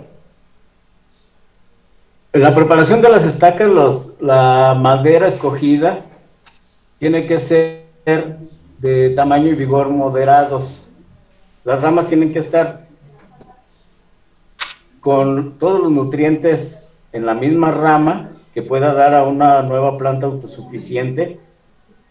Hay que buscar las mejores ramas, no hay que escoger las ramas que ya estén secas o muertas, ahí no vamos a tener ningún tipo de resultado. Los materiales que se van a estar recolectando principalmente son en otoño o invierno, cuando los árboles ya no tengan hojas, o en primavera, en el caso de las herbáceas y arbustivas. Hay que cortar ramitas que tengan 1 año de edad o hasta 2 2 centímetros de diámetro. Con esas ramitas hay que hacer trozos de 15 y 75 centímetros de largo. Y lo normal es que tenemos para hacer las estacas es de 20 a 40 centímetros de largo. El corte debe ser debajo del nudo o con la llama de crecimiento. Es 1.5 a 2.5 centímetros arriba del nudo de crecimiento. Ustedes lo van a saber bien porque en cada nudo generalmente se está produciendo otro tallito y hojas, entonces ahí se le mide nada más 1,5 centímetros abajo, se corta, y de arriba, también arriba del nudo, se corta arriba del nudo 2,5 centímetros. Esto es de manera recta. Hay que quitar las hojas inferiores, dejando solo 2 o 3 pares en la punta de la estaca. Y el corte se tiene que realizar por la mañana para evitar la pérdida de agua que se da en las horas de mayor insolación. Aquí está la preparación de las estacas. Las estacas, la longitud que deben de tener en promedio 40 centímetros, dejando las hojas en la punta, y los diámetros son variables de acuerdo a la especie que se va a estar utilizando y también de la disponibilidad de la vegetación en la zona donde viven. Para el tratamiento de las estacas es muy importante tener un estimulante para la formación de las raíces. En el mercado existen muchos productos que se utilizan como enraizadores. Aquí yo pongo un ejemplo del raizal de medio kilo a un kilo de raizal o 400 litros de agua. Esta es la aplicación de 50 a 80 mililitros por planta. O sumergir las raíces en la solución de 1 a 3 minutos y hacer la plantación al momento, ¿no? Esto es muy importante, esto es en agua, pero también hay enraizadores que vienen en polvo. Ahí nada más la parte que se cortó de la estaca se mete en el enraizador y ya se mete directamente a la plantación.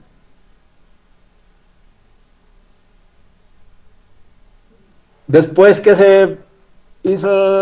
se le puso el enraizador, entonces sí se tiene que plantar las estacas. Quiere decir que se pueden plantar de una por una, como está aquí en la imagen, o meter en manojos, en un suelo que puede ser el sustrato universal que habíamos visto, de humus o turba, de arena o vermiculita, y se puede adicionar un poquito de acerrín, que no sea un acerrín demasiado fuerte. En este caso, cuando ya tenemos el sustrato, la estaca se debe de plantar rápidamente, a una profundidad de 2 a 3 centímetros, y se tiene que mantener húmedos pero no encharcados. Esto es de 4 a 6 semanas, hasta que las plantas ya empiecen a generar raíces. Después los podemos sacar de este sustrato suave y meterlos a los recipientes donde se van a estar ahí ya madurando. Entonces, ese se llama trasplante de las estacas, que es cuando ya se enraizaron después de 4 a 6 semanas. Hay que eliminar las estacas que no estén enraizadas, o tienen raíces muy débiles, y se tiene que hacer inmediatamente este trasplante después de que se removieron del sustrato.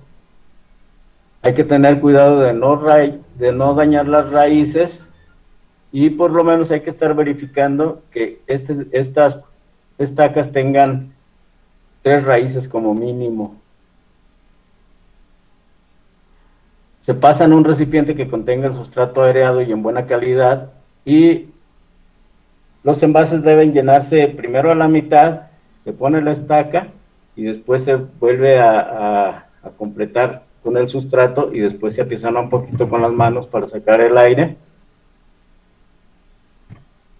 Se pone en la posición correcta y se termina de llenar.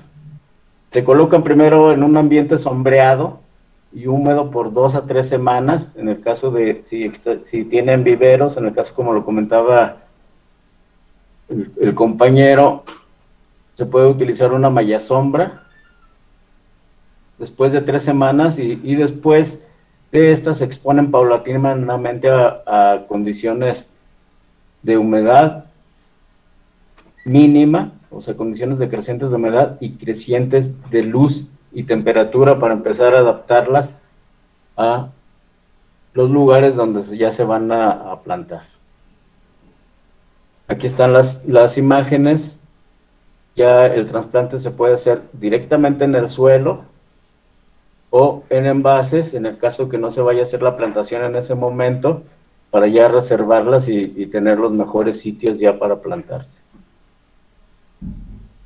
Los tipos de sustrato que se pueden estar utilizando para esta plantación, para este trasplante, es mitad de arena y mitad de turba, que es el humus que hay o la tierra de monte, mitad de arena y mitad de vermiculita, que esta ya es un sustrato que se vende ya en costales, mitad de perlita y mitad de turba. La perlita es más o menos la piedra pómex y se revuelve con la composta de monte o el humus, o mitad de perlita o mitad de vermiculita.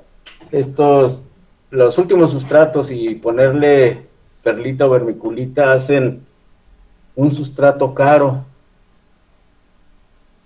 Entonces es complicado tener ese tipo de sustrato, por lo que podemos utilizar un sustrato, como lo mencionamos en todas las presentaciones, un sustrato universal, que es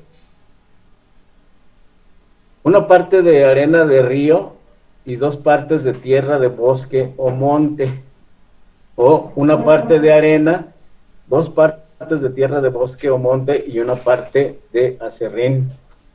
Generalmente para la parte de acerrín podemos utilizar todo el desperdicio que hay de las carpinterías o de los aserraderos o de las moliendas de las podas, pero lo más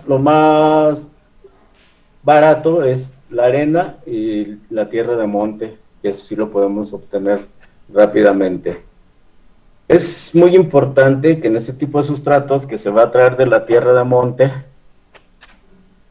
sea de los mismos sitios en donde se recolectaron las estacas, precisamente para que se tenga la mayor cantidad de micorrizas que van a estar siendo utilizadas por la planta para su crecimiento.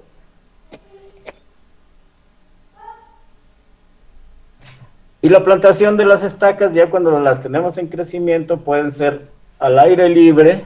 Es la misma metodología de aflojar bien el terreno, dejarlo mullido, incorporar el mantillo, agregar composta en una cepa común de 40 centímetros de ancho, largo y profundo, enterrar de 3 a 5 centímetros, depende mucho del tamaño de las estacas, y apisonar para sacar el aire. Y también tenemos dentro de la propagación vegetativa de unas plantas que se pueden propagar por hijuelos, que es un método muy sencillo, como tenemos hijuelos en el maguey, en las plantas colgantes, pueden ser de su casa, pasto, las sábilas, que todas estas plantas producen hijuelos, que es la misma forma, los mismos componentes que tiene la planta madre, que se pueden cortar con mucho cuidado y se pueden llevar ya sea directamente a la plantación, o en el caso, si han visto los magueyes en las puntas que tienen unos bulbilos, que tienen magueyes chiquitos, que esos se pueden poner en bolsas, esperar a que echen la mayor parte de raíz y llevarlos a campo. Hay que seleccionar bien la planta madre. Generalmente vamos a decir en un maguey que tenga 10 hijuelos, hay que seleccionar por lo menos 5 o 6 hijuelos que estén sanos, que no tengan ningún tipo de enfermedad. Hay que cortar el hijuelo que tengan un tamaño toronja, que la cabeza tenga un tamaño toronja. Hay que quitar las raíces de abajo. Este proceso se llama tostoneo. Tostoneo porque antes se cortaban los maíces al tamaño de una moneda de 50 centavos de las de cobre.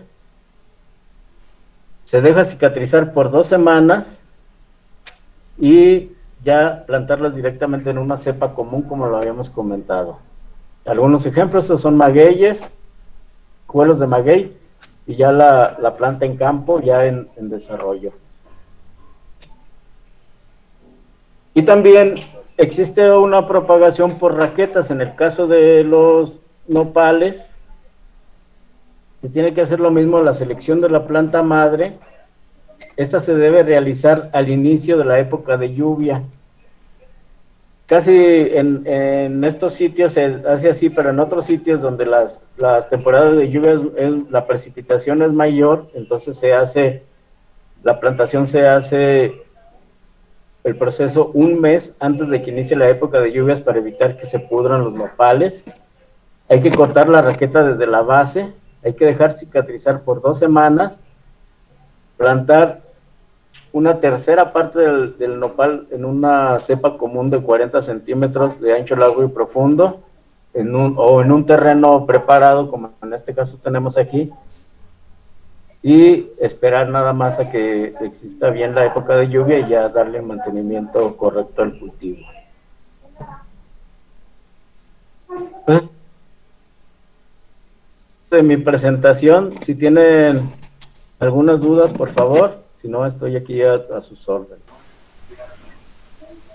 ¿Sí? Yo fíjese que en campo me he encontrado con una teoría de la gente que no sé si sea cierta, la verdad. Es que dicen que así pueden cortar la raqueta del nopal y nada más ponerla sobre el suelo sin tener que enterrarla.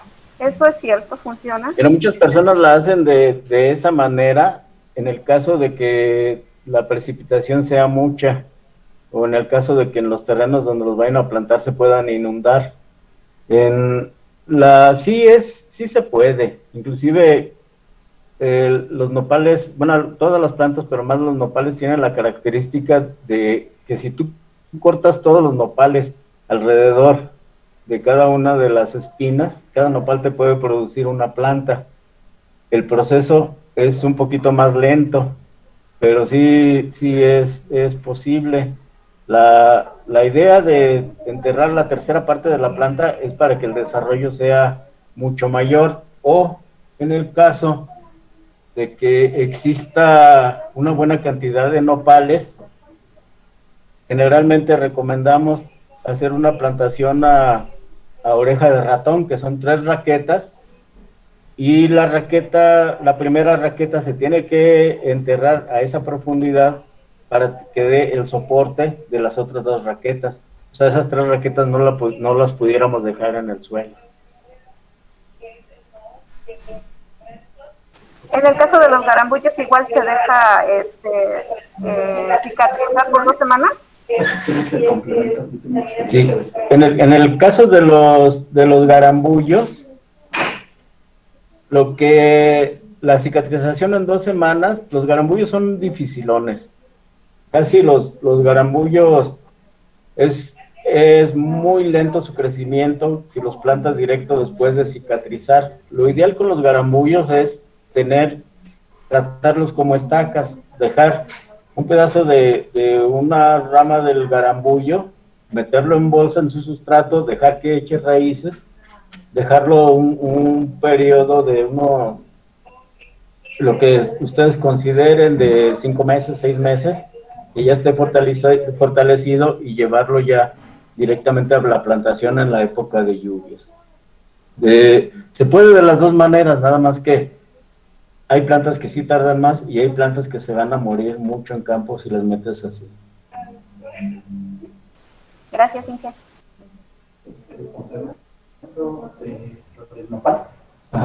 Jaime va a hablar algo del complemento del nopal.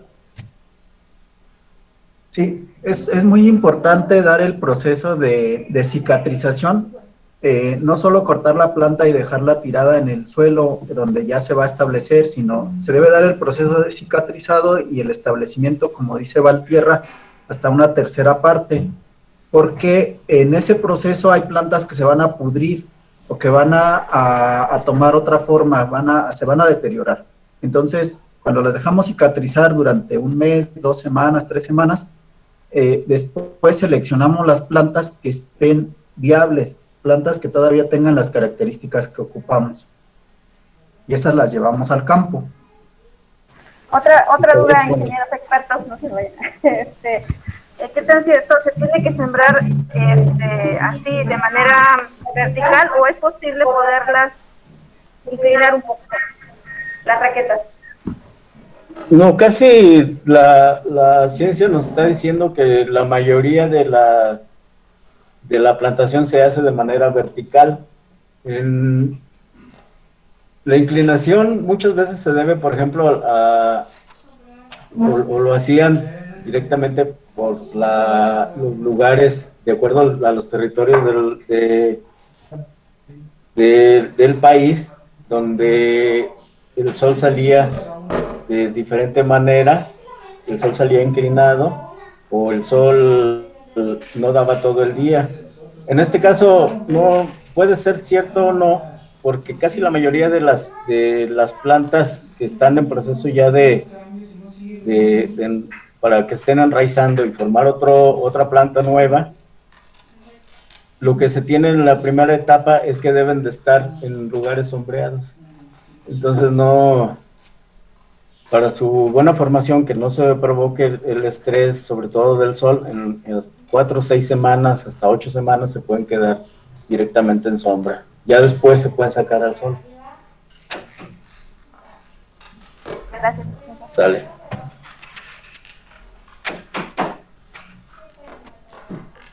Si no hay más preguntas, de cualquier manera les vamos a enviar las presentaciones. Profe, buenos días, mi nombre es Liliana Sánchez. Una pregunta, decía la coordinadora que nos iban a hacer un examen, pero antes de ingresar a la presentación, nos pidieron contestar el examen, entonces ¿lo vamos a volver a hacer?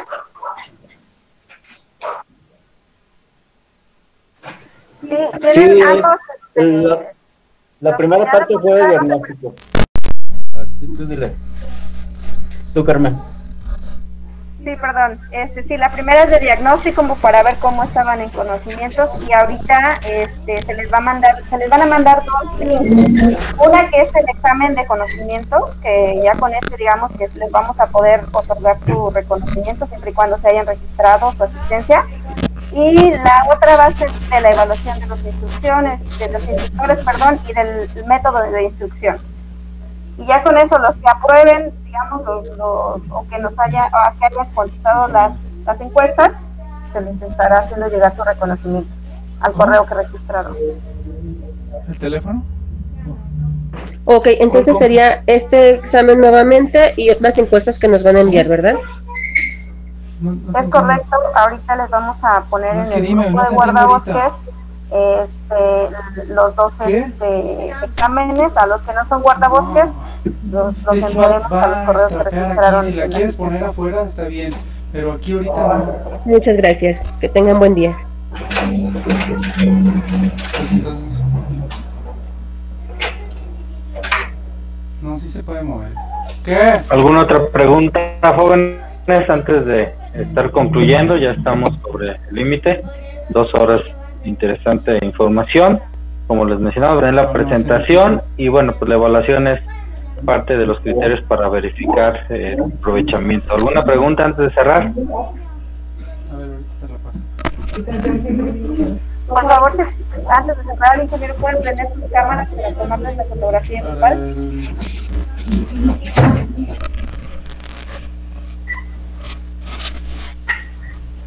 Cierto, pues pediríamos a los que puedan activar su cámara. Vamos a tomar una evidencia de ella. Ingeniera, si nos apoya, por favor.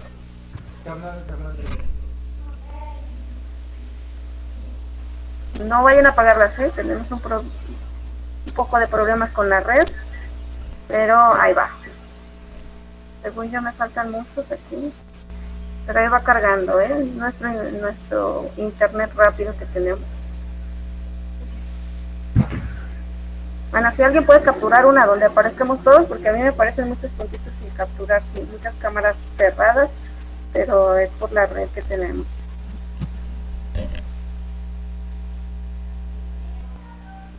Las 12.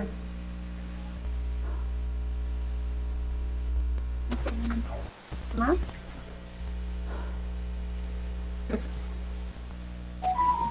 Ahí Bien. va cargando, ahí va cargando. Bueno, mientras se toman las capturas, pues básicamente no sé si ya tiene más que comentar. Cualquier cosa, pues a través de su enlace en cada área natural protegida pueden estar verificando el quehacer para las metas que cada uno tenga para propagación y para colecta de semilla. Y esperamos que esta información les haya sido de gran utilidad para las acciones que tienen en su encargo y bueno, para comprender también lo que es importante para el área, cosas que son importantes considerar para ayudar a recuperar la cobertura vegetal en nuestras áreas. Gracias a todos los guardabosques por su tiempo, por el esfuerzo por estar al pendiente, a los apoyos en cada municipio para que se pudieran con el guardabosques, a todos los administradores de las áreas naturales protegidas por esta gestión y en particular, bueno, pues a los ponentes que estuvieron el día de hoy y en la coordinación al ingeniero José Jaime Torres Aguayo, al ingeniero Juan Miguel Reyes Cisneros, al ingeniero José Valtierra Suárez y la ingeniera del Carmen Hernández por la coordinación también. Gracias por su esfuerzo. Bueno, creo que escucharon de primera mano de gente con amplia experiencia en el tema y que en los dichos y en los hechos lo llevan a cabo y ojalá que de aquí ustedes salgan también con esa expertise. ¿Alguien más si hay algo pendiente? Si no, pues estaremos concluyendo ya para otras actividades. Muchas gracias, que tengan buena semana y a echarle ganas por estos días que te vienen de Semana Santa. A los que les toque elaborar, pues con la mejor actitud para atender tantos retos que tendremos y a los que les toque descansar, pues aprovechenlo para lo que viene más adelante. Muchas gracias. Gracias a todos. Buena tarde. Gracias. Gracias, adiós. Gracias, buenas tardes. Gracias.